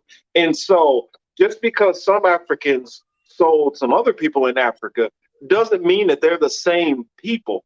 I mean, there's different histories, there's different cultures, and also people, especially throughout North Africa, into Saudi Arabia, and all of these areas moved around quite a bit. And so to think that, well, and when you go back to it, a lot of those African tribes who sold, other Africans into slavery, they literally were like, no, they weren't my tribe. they were foreigners to us. We didn't really give a shit about them. Yeah. So yes, that's why we sold them. It's not like, I mean, think about it. Would you literally be like, you know what, grandma been kind of getting on my nerves lately. Tell her, no, and I'm about to sell my cousins now. People do not sell their own people. You sell other people. They just look the same to you because they look Black. They that's what I tell them. They weren't selling their own freaking people. They were selling people who they did not claim as their own. Right. So this idea that you can extrapolate like racial characteristics or national characteristics from the people you meet in America of those nations. Like, what you can extrapolate usually is like elite characteristics, because you'll meet the world's elite. Like, well, you can look at the names a lot of times. What's up? Look at the names a lot of times, because a lot of these other nations, certain names, in order for you to buy the name or to take on that name, it like, for instance, Patel. Patel is a name. If you have that name, it's showing that you come from a high-end line normally. And a lot of different nations are like that with names. Kim is the same way in Korea. Yeah, like, so like we don't know. And like this is especially interesting in Los Angeles because of the influence of Chinese immigrants since 1965, right? So I think it's 50%, and I'm pretty sure these are decent numbers. You can double check, but like I'm right. So 50% of the immigrants from China have college degrees. 50%, 50, right? 2% of Chinese nationals in China have college degrees, right? Wow. So the Chinese people you meet in LA, unless they were actually building railroads, if they just got over here from since 65 or whatever, like they're already set up to be elite, like in China. So you don't know anything about Chinese people if all you know are like you don't know anything about the culture in mainland China. You just don't, because you only know the elites. It's like people in Miami meeting all the Cubanos they met in Miami and think they know anything about Cuba. No, you know the worst ones. or like everything you think you know about Nigeria, you met like for the people the Nigerians you met in college. No, the Nigerians you met in college come from like the most like rapacious elite class of Nigerians in all of Nigeria, right? Like you don't know regular Nigerians because they're still in Nigeria. The only area where I say is the exception to the rule Maybe the island, is if you're talking about Jamaicans right? and Haitians a lot of times. Because the Caribbean, people in the Caribbean. Yeah, right. No, because there are enough low-class Caribbean or like mid-class or regular Caribbean people who made it over the United States where it's not just the elite. Well, it's not that far. It's not that So to make it to the States, it's not as hard for them to make that trip. Also, say for instance, like if you're Haitian, if you make it to the States, there are already protected refugee class because of the horrible history. right. And so for some of those nations, you might have a little bit of a wiggle room to help you out, but not the same as somebody coming from some of these other nations. No, the working class Southeast Asians from India, they don't make it to the United States. Like lower working class, like no. The Indian Americans, like the Rokanas and all them, no, they're all Brahmin or like the second business class. Like you don't meet like untouchable.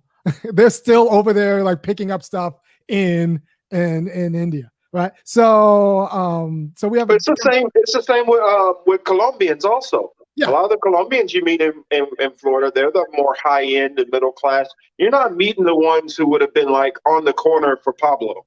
Right, exactly. So we just need to understand that like extrapolating the immigrant experience from like the class of people who come to make it in America, and they don't come, like I said, they don't move to America. This is why Shama Sawant is actually very interesting because like she's kind of a socialist in Seattle, but like people don't move to America to assimilate into the Black freedom struggle. They move to America to make it in America, and if making it in America, every now and then you get those class traders, as they call them.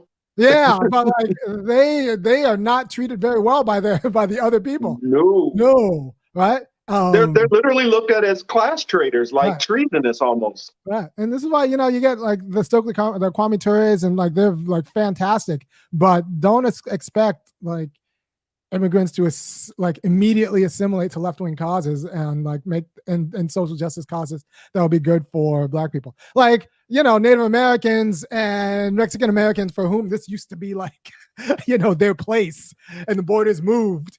That's going to be a different story. But, people who made it from kind of like developing nations who make it to America, don't expect them to necessarily have the greatest politics because they come from elite class that's been used to treating their own people. No, I talk like this. People say you sound xenophobic. Blah. No, I just want Black people to have good jobs. I just want Black people to have good jobs and not get priced out of places that they've like worked to build.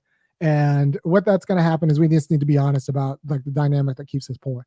Well, that's what it is. I mean, people, and it's the same thing when you brought up the CRT, critical race theory.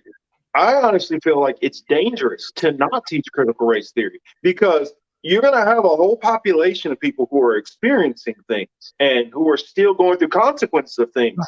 And you're going to have a whole nother population who are trying to ignore everything they went through. And that's going to cause for more friction between those two class groups because you already have a more militant, I don't know if people realize that, but you already have a more militant group of Black people who are rising up in these generations.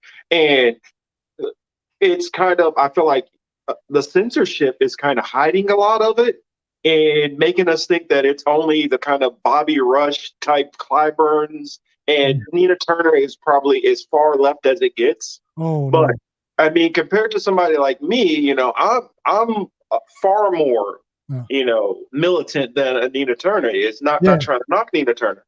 But what I'm saying is they have to understand that there's further levels which you're going to have to deal with. So if you don't even want to deal with the Nina Turner, then eventually you're going to start dealing with the people who are further militant than I am.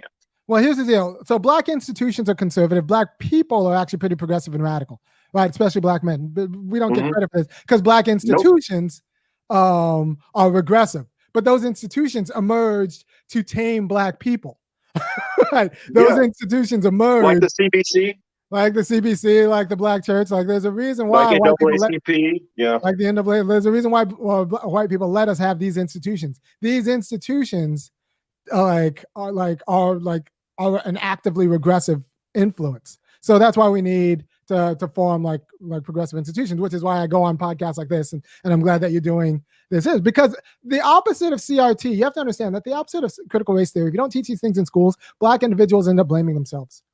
They end up hustling, and then dying early of like stress and heart attacks, right? They end up blaming themselves or flipping out or going crazy, right? So like there was a study that came out in the Atlantic. I'm sure you can find it if you just Google meritocracy and risk.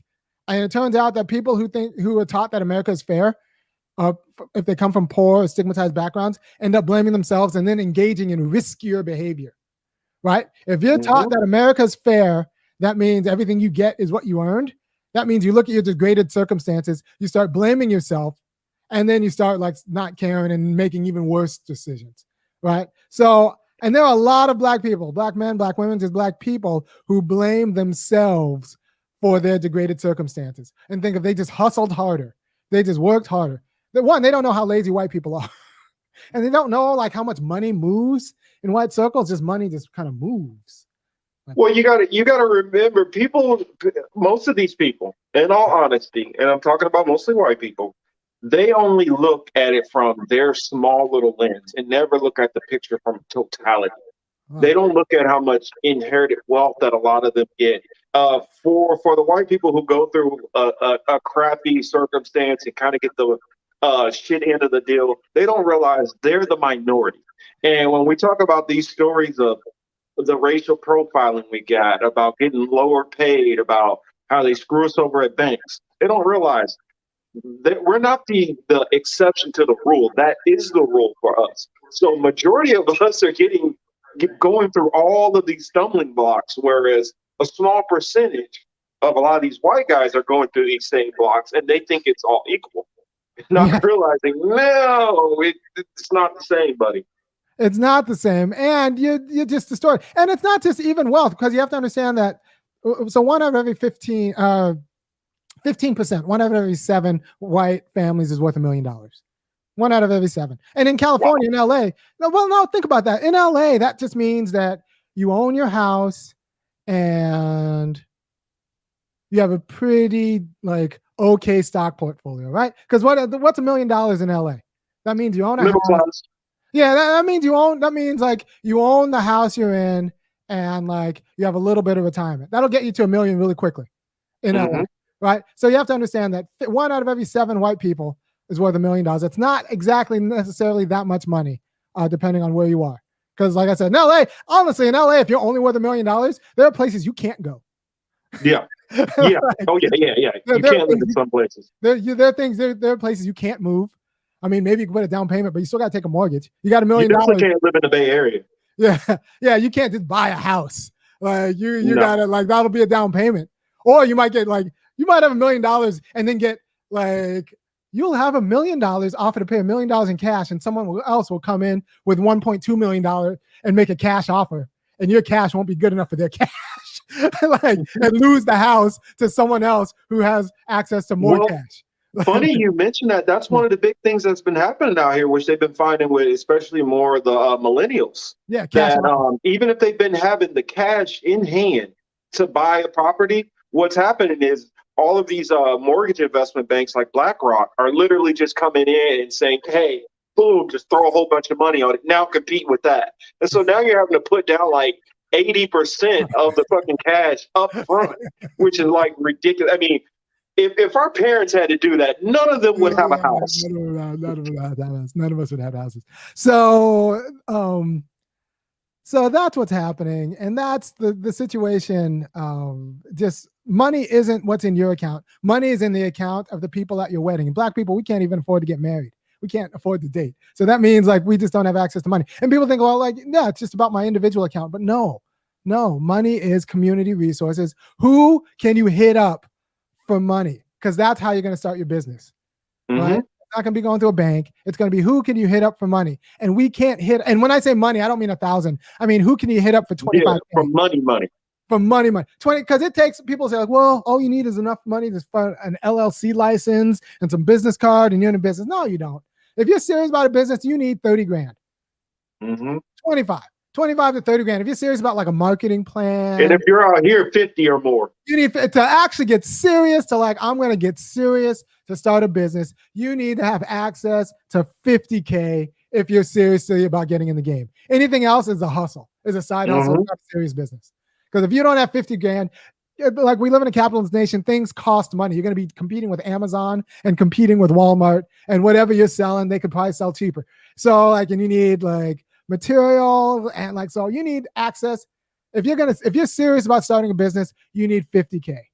And that's gonna pay for your marketing. That'll get your web, that'll get everything set up so that you'll actually be serious. Everything else is like a hustle, which is fine, but don't call that a business.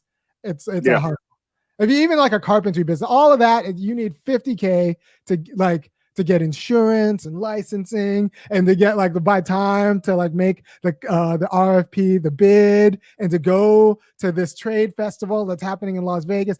All of that's gonna cost money, and like 50K to actually get serious, to the right equipment. Even like I'm probably I'm staring at a non-negligible bit of equipment to talk to you. This is just for my little podcast game, right? So by the way, if you support what I'm doing, you like this, go ahead and go over to funkyacademic.com, watch a few videos, and kick in $5, $15, or $50 a month, and I'll keep doing what I do every Friday at 4:00, right? So this idea that Black people have money, or we don't have money because of what's in our account, doesn't take community wealth and generational wealth seriously, right? And so you can't look at a person's bank account to find out how much they are worth. You need to look at their liabilities, and liabilities is anyone who has your phone number who could hit you up for money. Right? That's a lot. And Black people, we have a lot of those kind of liabilities. So you can have we have a lot more of those liabilities than other communities have. Right. So you can have a Black professional who does well, but like can't pick up his phone and can't go home for a family reunion because everyone's going to hit him up for money. As a white professional, everyone in their class said fine. So like they could actually make that money and grow money. Like, so you have this idea. Yeah. So you have a Black person who made it by escaping other Black people, but that means that they're still kind of tied to those other Black people. This is how a lot of NBA and NFL players go broke. Right. Well, and then another thing with that is, like I used to argue all the time, you have all these billionaires, or I won't throw in the billionaires, because the billionaires, Black billionaires, I feel like could do something. Well, no, they're only more. But the Black millionaires, where they're like, well, I used to argue, like, why don't they just put more money back into the community? Well, think about it. There's not an infrastructure of Black businesses in the Black community to keep that money circulating within the community. I can't remember the stat, but it's something like money in the Black community only literally stays in there for like a couple of hours before it's already gone. Whereas when it typically goes into the white community or Asian community or some of these other communities, it literally stays in there for like a week or something like that. Well, and people also have to know that it's very expensive to do business in the hood because all the costs, like you got more insecurity, you got like everything costs more in the hood in terms of distribution networks. So like Marissa Baradaran wrote a great book on this called Color of Money. She now teaches at UCI. She's pretty cool too. Law prof. And she's just like, everything costs more money because if you're a bank and if you're a Black bank, would you rather have one person put in $1 million in their account and then just have it sit? Or do you want like 100,000 Negroes each putting in $100? Like, or $10 and then get to $1 million that way. You don't want the 100,000 people putting in $10 because those 100,000 people put in $10. They're always going to be coming back trying to get $7 out and putting $3 back in and putting in $10 and then taking money. And so you spend all your money in transaction fees. Whereas the person with $1 million, they just put it in and let it sit and it just grows. You can invest it. And like, interest. Yeah, interest, and like you're gonna invest. So well, like also the bank can take that money now and invest it to grow the bank. Right, exactly, because it's not going anywhere; it's sitting there. Mm-hmm. But like if you're banking with Black people, we only have nickels, so like you're holding our pennies, but every now and then we need those pennies back. So now you have to pay for a teller in that bank to meet with us so that I can get my pennies back. And you're growing no interest from the money invested in the bank. So we need big social like big social programs. Like there's no private capital way out of this situation because we just created too much of a hostile environment to make money for Black people. And we created too much of an easy environment to like, you got to risk holiday. And Mercer brought on in the book, she says it very nicely. She said, after Reconstruction, what happened is we made America's black problem, what to do with the Negro. We made it a black problem. We made America's problem a black problem. And so now Black people have to deal with the legacy of slavery, not America having to deal with the legacy of slavery. And so we created all of these holidays. You get a weekend from the Black problem. You get a vacation from having to deal with America's race issue. And then Black people, they have to do a double day. They got a tax. They have to be Black and especially deal with the Black problem as Americans. And that's like, and that's a huge problem. We need to actually, okay, the system, someone's talking about the $1.5 trillion. By the way, that number comes from the Sea League Center at the University of Georgia. I'm at the University of Georgia right now. Let me tell you, and Jared Ball has done a lot of work here, so I want to give some thanks to Jared Ball. That number includes credit.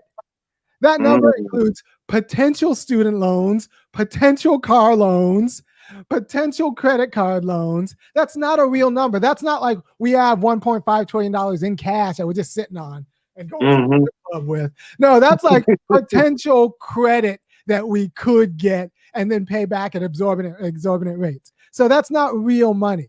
That's not, and you have to understand, money only makes sense in terms of other money. So you have to understand, what can $1.5 trillion buy relative to what white buying power means? Because we're competing for the same things. Like if we're trying to buy a house and the other people have access to BlackRock money, like our $1 trillion isn't gonna, they're gonna come in with 1.6 trillion in cash. It's not often factored in that 1.5 trillion is on money that we could possibly extend ourselves on to get to that. It's like revolving credit line kind of 1.5 trillion. It's not real money. It's potential student loans. We have access to, like, if we want to go to Dubai or whatever, to like go into more debt. That's not real wealth. That's like, so that buying power is a consumer. And I try to explain that to people. That's the reason why we have such a bifurcated system, because America's decided Black people, that's you guys' problem. And they're like, okay, Native Americans, we already gave you guys some reservations and some checks. We don't care if we screwed you over. We don't have to pay for it. And so basically you have white America having, and this is how I look at it, white America arguing between Republican and Democratic stuff. And what has happened is it's just gotten up to a point where now it's starting to suck for a lot of people across the board. And so now we're starting to get more complaining about the system as a whole, whereas many of us have been complaining about the system for a long time. And in the Black community, it's not that I don't feel a lot of Black people were voting thinking that it was going to result in actual changes and a lot of things happening, but they've always, going back to that slavery mentality, it's been the fear aspect. Well, it could always be worse, so let's just do this so we don't have to do that. And it's like, well, I'll get my foot chopped off instead of getting home. And it's kind of like that's what they're doing with the Democratic Party. It's like, well, I mean, they're not going to do anything for us, but at least they're not turning us over to evil Master Charlie over there. That's a very important. I never actually put it together that they use Republicans in order to get us on Miss Nancy's plantation. Miss Nancy been real good to you. Yeah. Because it's funny because I heard it actually on one of your videos, and I had to really think about it. And I sat back, I was like, you know what? That does kind of make some sense, because think about it. We really don't have any ability to actually affect Republicans. So when we spend all our time attacking Republicans, it doesn't matter because they're not counting on any of our votes at all. And so what it's done is it's focused us to push our anger over here instead of in the area, like you said, where we actually have power. We have power in the Democratic Party. And so if they knew they didn't either have our votes or on this issue, we're going to say, nope, we're taking our ball and going home, it would force actual power. Because the only way, think about it, the only person who really gets their way majority of the time in the Democratic Party is people like Joe Manchin, Kirsten Sinema, those people who are willing to say, I'm going to take my ball and go home. Right. It's not the ones who have the heart, the AOCs and all that. They get nothing done. It's always the person who's saying, I'm willing to just blow it all up. Right. And we even have ethical power. This is why they're so scared of Nina Turner. The Democratic Party needs to go with the idea that we're all on the same team. Like, we need to go with the we sick mentality. They need to go with Clyburn, Marcus, Irami, Nancy Pelosi. We're all on the same team. As soon as that gets broken, as soon as the seal's broken on that, and like you get a couple of black people say like, no, we are not on that team. Like their whole grift goes. A lot of people get their kind of moral stake from being on the good side. But as soon as you get enough black people, and so as soon as you get enough black people who say like, no, that's a different team and not a team I'm on. I'm not on Team Clinton. Like that's different. And they're actually a problem for black progress. That's going to be a problem for the entire like democratic ethic. Right. Yeah. So like Chuck Schumer needs to act as if he and Cori Bush are like the same, on the same. And that's why Cori Bush's protest actually worked, because Joe Biden can take all of the Republican heat, but he can't really take like the heat from Cori Bush, because the Democratic ethic needs to be like, we're on the same team as like the poor black people, which is not true. But you have enough black, leaders who are willing to pretend and get paid for like, saying that we're all on the same team. See, I have a problem with that. Reminds me of something. Irami, I gotta throw out. This is just a theory. Right. I got to throw out this theory because at this point now, I look at the Democratic Party so side-eye and question literally every movement they do at this point. And I go back to, the MLK quote. Everybody knows the famous quote where he talks about that he fears the biggest stumbling block for the Negro is not the KKK Klan, not the Ku Klux Klaner, but the white liberal. And what I was looking at is the squad with the whole force to vote thing, which went on. The squad and AOC, they kind of created. I don't want to say they created a rift, but there's been a rift kind of created on the leftist sphere between the kind of the squad supporters and kind of the more, I guess, people who want more of aggressive stance. And so with that little split, and a lot of the independent content creators, I've noticed that split even fighting between them and their audiences. With the squad looking at it to some people as if they are not fighting as hard as they could be, I come up with my extra paranoid. Now, bear in mind, disclaimer, it's conspiracy theory, conspiratorial. I honestly have wondered if this isn't partially a little bit of a ploy, knowing that, okay, we got all these other things that are about to expire, also dealing with the pandemic, different kind of reliefs. And we know that we don't really want to extend this thing out too much longer. And so if they already had in their mind that, okay, we're going to try to let this slide by, and then all of a sudden they got all this pressure, a good way to help give some credibility to the squad that they are fighting Nancy is to have them get out there and protest. Then the 60 days comes out. Then it looks like, oh, well, they're pushing back against Nancy and Congress, whereas they had all this time where they could have done other things. I could be wrong. Yeah, but I could be overly paranoid. I just wanted to throw that out there and see what you thought. I mean, we could have had this fight before. We didn't have to wait all the way to the day before the whole thing lapses. And all right. So I mean, there is that, and but I do think black people need to understand that we have power in Democratic primaries. After that, we have a lot of power in those primaries in terms of like electoral. Insofar as we have political power, it's in the Democratic primary. And if we're going to win these primaries, it's not necessarily going to be with a good campaign. Excuse me. It's going to be through forming social institutions, meaningful social institutions that can compete with the the social institutions that organize Black people for Clinton, right? So it's going to be with your liberation theology truth. And I do think there's a hunger for them. So like if any white are listening, like, look, Bernie, I do you know who Yvette Carnell is? Mm-hmm. She does Breaking Bad. We worked together for years back in 2016, 2018. And we cut a video in 2016. It was like, look, this is going to happen again for the white left unless they figure out a way to get to throw money at Black media. If Bernie had given me $500,000 in 2016, he might be president right now. Yeah.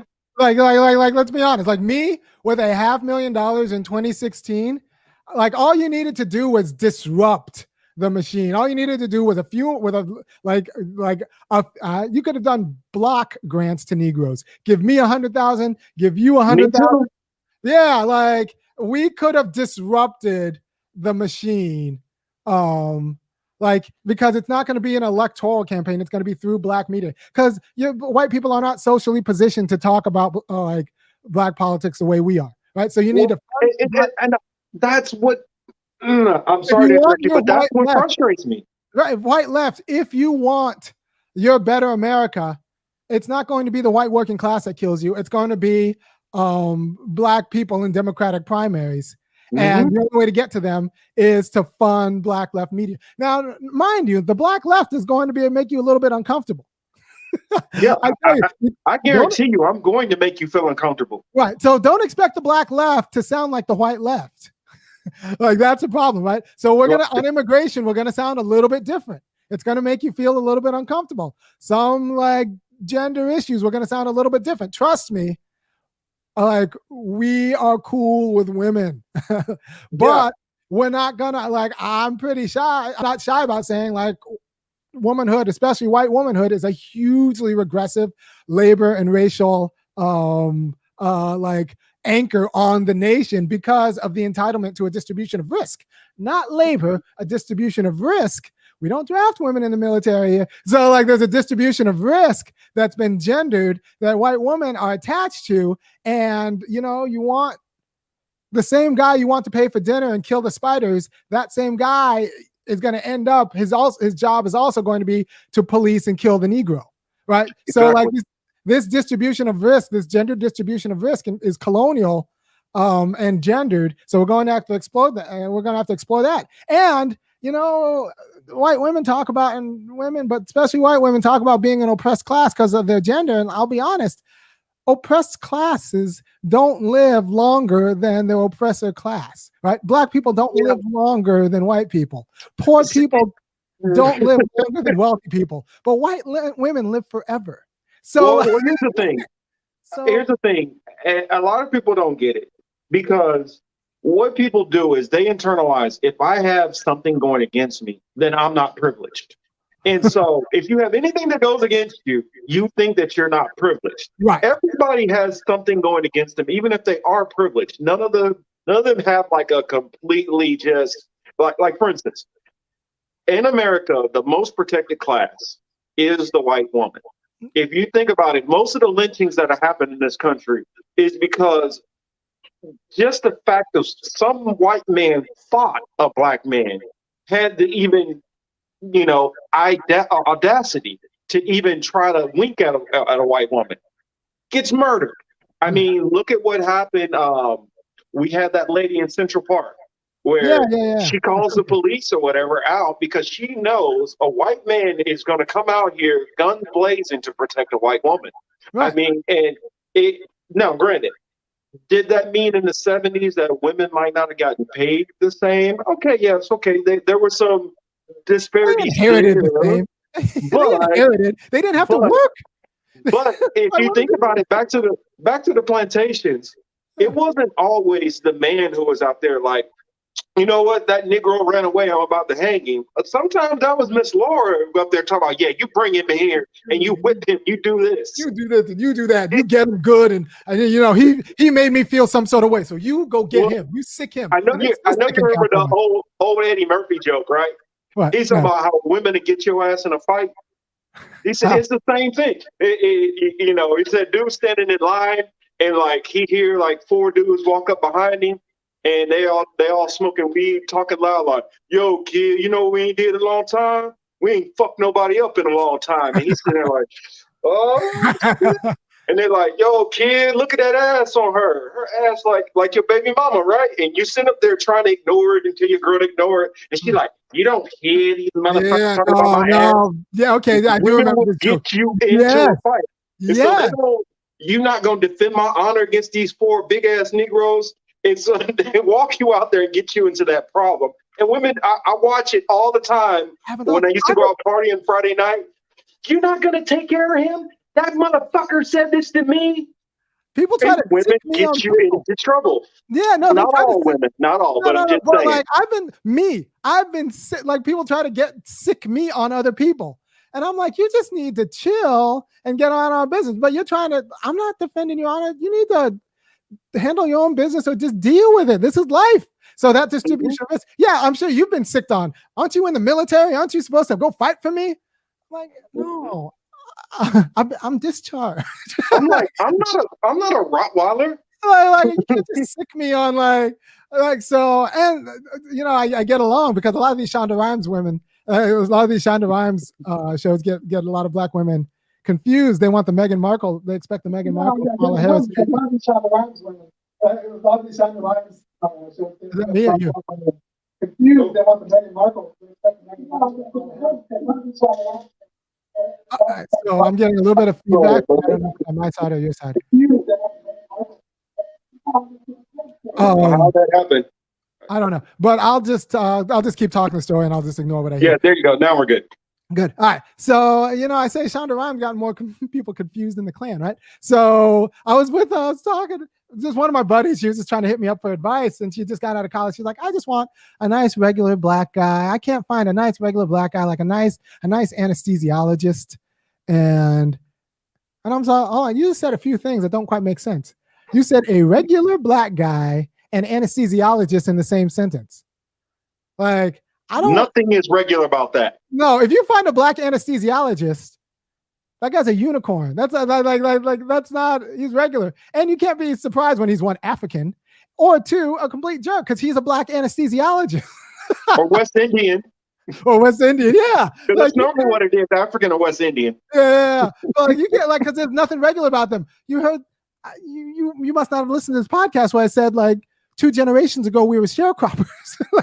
Well, I mean, I literally tell people think about it. My grandparents, like when you were talking about that law in 1924, my grandparents were born in 1924, 1926. They were not born in Oregon.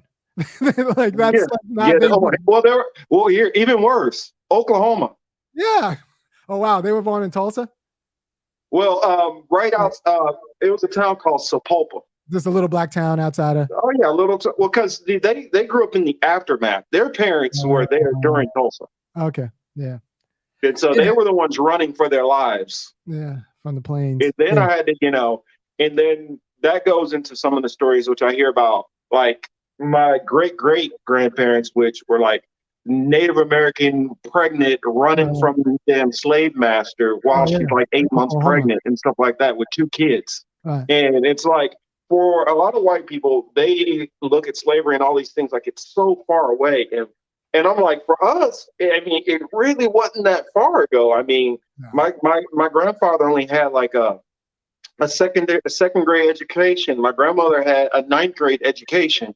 My mom's still scared of white people. Let's be honest. My mom is still scared of white people. She'd be terrified about what I say, on this show. She doesn't listen to any of my stuff. I can say this because I know she's not going to listen. Same here. My mom is like, you're just too calm down. No, that stuff's going to get you killed or get you fired. These are grown, educated black women, like pillars of the community, whatever, scared to death of white people. Oh yes, my mom is 60 years old with a master's degree. Scared of white people. Scared to tell any of these truths. No, would not tell, not in public. No. So we're not a self-determining people.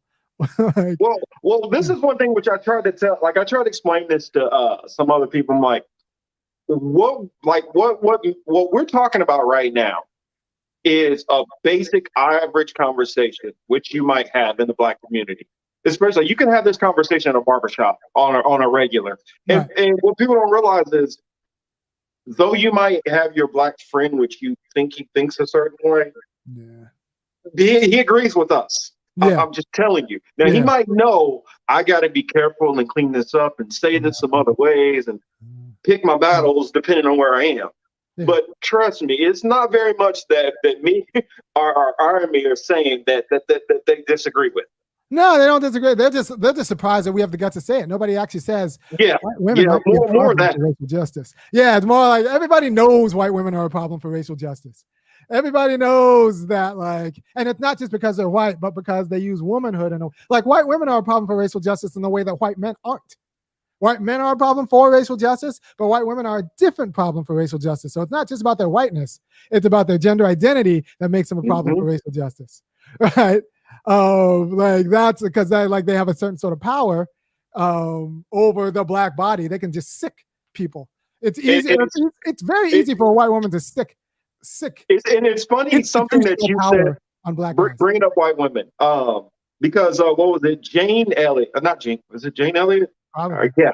Pretty cool. I get her name mixed up sometimes, but I covered her, and I had Emmanuel Williams from the Socks and Sandals podcast who interviewed her. And if you haven't saw that interview, he really tripped her up in a couple of areas, and you get a different Jane Elliott than you see. You watch her get a little angry at a couple of points, and like she made a point like, well, the Native Americans got reservations. What, is that what you want? And it's like, yeah, we take that. I definitely take land. I'm like, I want good land. I want land next to water and roads. I'll take land anywhere because I believe that we can figure it out. Just give us our own land, on autonomy, sovereignty. Let us do our own thing, and we'll be fine. Just give it to us. I will take the crappiest land you got because I still believe that we have the ability and ingenuity to do something with it, which you won't imagine. Because how America works is they like to take a couple of their elites, and we're going to depend on doctor this and doctor that and doctor that. Whereas what you have in more tribal communities, the mindset is, hey, everybody, what's your idea? And so as we start throwing all these ideas together, when we're out of this kind of Western mindset and start thinking more in a tribal communal, we're able to throw all of these different, ideas together and actually really create something. I don't know. Like I said, okay, so you said any land. I was like, oh, some of the land I don't want. But the Mormons did pretty well. Swamp land. I mean, don't give us the worst of the worst, of course. Well, I was about to say the Mormons did pretty well in Utah, and that's not great land. Yeah. But like they're white. So access to white, like they they didn't have a problem treating everyone else like trash. Yeah. So I don't know. Yeah, because remember, when they gave them Salt Lake, they really thought they were giving them crap land. Yeah. And then if you think about Disney, when Walt Disney, when he bought that land down there in Central Florida, that mostly swampy, marshy land, everybody thought that was going to be crap land. And then if you think about certain areas out in, say, Arizona, a lot of people didn't think much about Arizona, but they start finding other minerals and stuff out there. Or you think about Nevada, after the gold rush was over, everybody was like, oh, okay, California gold rush is over, all right. And then they found, oh, crap, there's silver out here in Nevada. And so there's always so many resources, and we don't know what the next technology might be. Take, for instance, Bolivia. Bolivia is one of the largest, exporters of nickel cadmium. And you think about it, most of these cars are solar, they need nickel cadmium. Most of these phones and batteries need nickel cadmium. So depending on which land you get, who knows what resources that we could cultivate there. Okay, I'll go with, well, here's the deal. I think it's cool. I will take the land and give it to you. And I actually think you guys could make something of it. Like that actually might work. I'm a little worried about that, but you're right? Like, and I do think, like with a state like Oregon, either we take 20% of the state GDP and goes to black people, or they just carve out what Thomas adds this part. Oh, okay, yeah, that's true, All right? that I'm saying, and keep that in mind, as long as Yeah, we don't have the micromanaging and we're able to completely have, all autonomy and sovereignty, right. then we could do something with Yeah, and I don't want the Cuba problem where like we'll give you it. Cuba, but like have sanctions and nothing gets in and out, and like, Mhm. and then you're landlocked and you have to make Mhm. everything because like no trade gets in and out because you ticked us off some sort of way. Like so like I don't want that issue. So that's gonna be a thing. But so yeah, all right. So I gotta bounce, but Okay. this was great. I had a great But time. yeah, anything to add? The Irami has what is it? The Black Athena, which he does on Fridays Yeah, at 4 p.m. Eastern. Make yeah. sure to please check that out. And if you're not subscribed to him, what are you doing? What Get are you over doing? there, subscribe to his channel, and tap the bell so you're catching all of it. Don't just do the lazy subscribe because okay, good. Tap the bell so you can get the content and actually look at it and listen, interact with it because I just sent him a quick message, very down to earth, and was like, yeah, cool, let's do this thing. So I definitely recommend check out his work and also to keep you know content like this coming.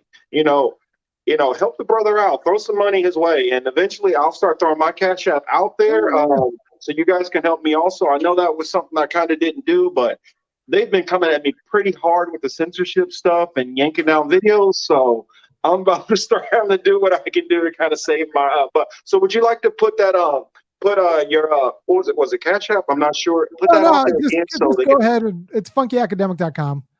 Just go to funkyacademic.com and you'll see some of my old videos, but mostly on the left-hand side, you'll see a place where you could choose to donate 5, 15, or $50 a month or make a one-time big donation. You should, because depending on who you talk to, talking like this makes me down white unemployable. However, I think it's the quality of discourse the nation needs in order to not squander our lives. Because I don't want like a lot of what I do is I don't want black people blaming themselves. I don't like black individuals blaming themselves for not being the next LeBron. I don't want black individuals blaming themselves for not hustling hard enough. Like we hustle fine. I don't want black people blaming themselves for spending $100 on Jordans or going to the movies. Because you know what? You don't have $100 problems. If we had $100 problems, we wouldn't have problems. If our problem is we spent too much on shoes, we wouldn't have real problems. Like if you're, it's not that we spend $150 on shoes.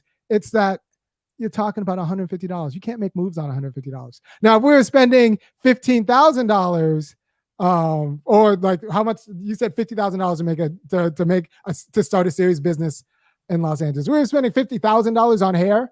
That would be a problem, but we don't have that kind of access to money, right? So, and if you don't have that kind of access to money, it's not even worth getting in the game. So yeah, we lease cars and we buy shoes because if you only have $150, like that's the kind of pleasure you get. Or you save up all that money, you pinch pennies, you use coupons, you do everything right, your $11 an hour job, you save up 10K, and then all of a sudden, like your mom gets sick, and then poof, you got to put her in a home, and that's gone anyway. So like as long as that's black life, it's not even worth talking about Mhm. consumer habits. We don't have a consumer problem. We don't have enough money to produce. We don't have enough money and land and capital to produce. So until we're secured enough money, land, and capital to produce, don't talk to me about our consumer issues. Yeah, I mean, I completely agree with everything you said there.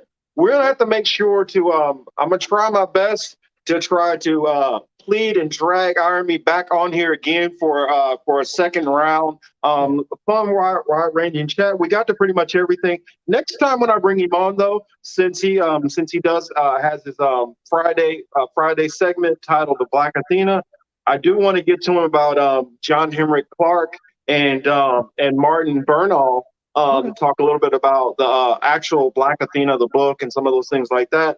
And then also want to talk to you about Dr. Sandy Darity and some of those Oh, things. So next time we'll figure it out whenever you got some time to have you back. But yeah. I appreciated having you on here. Definitely was a pleasure. Thanks. One comment I wanted to share with you. Quaker Socialist says, "Fantastic matchup. You really mesh." And that's the reason why I brought Irony on here. I've seen a lot of his work. Very, very brilliant thinker, and touched on a lot of topics which I focused a lot on. So I definitely wanted to be able to have him on so we can kind of bat around some of our ideas and the way we view some of these things. So I thank you all for tuning in with us and joining the chat. Ari, did you want to say something? Well, I'm just saying there are a lot of black guys who think like we do. We're not like, they don't say it. They don't say it. That's why we're special and why you should give us money. But like, they don't say it. But there are a lot of black guys who think that we do. And until you get black guys like us talking in front of black people, the black people that you guys pick, white leftists pick, aren't going to do it. Aren't going to do it because they're going to they're going to pull punches. And it's not going to be good for anybody, and nobody's going to be believable, and they're just not going to believe him. You try to pick the right Negro, and he'll end up being Obama. Like, you're so scared of us that you'll end up picking someone, and they just won't have the punch because I don't know, for a lot of reasons. So support us, because if you want a better America, if you want a left America, if you want an interesting America, one that's consistent with racial and labor justice, it's going to come through actually getting more black people who sound like us bigger platforms. Because there are enough of them. There are enough black people who sound like us, or at least think like us, even if they're scared to say it. Well, yeah, it's just a matter of finding those that'll say, and believe it or not, there are plenty of content creators, academics and thinkers like us who are out there. But oftentimes people go for the bigger names, which they find in the community, or I guess political communities, whether it's left, right, independent, or whatever, and stick to only these names. And sometimes you just gotta pay attention. Who was that one person that they had on their show? And then go back and find that person and then look at their content. And you might be blown away at how great content that they do. Just like with the Funky Academic, which we have here today. So I don't want to hold up my man too much longer. I do want him to want to come back. So without further, thank you all again, honestly, for listening, and always keep an open mind when you hear these kind of conversations. Try to promote them, share them, all of those things like that, and comment. The feedback helps us, be able to educate each other back and forth. So this has been what I've been thinking with Marcus Cage, and what we've been thinking with Irami Osei-Frimpong, the Funky Academic. You all have a great, great weekend. We'll catch you all later, and look out for the rest of my content and stuff on my other two channels, The Political Matrix and Hebrew Apologetics with Marcus Cage. Oh, that's right, Irami. I definitely want to talk to you more about the liberation theology, because that goes into a lot of my faith as being a Hebrew Israelite. So we didn't get to that, but we'll definitely talk about it next time around. Thank you. Thank you for joining me, brother.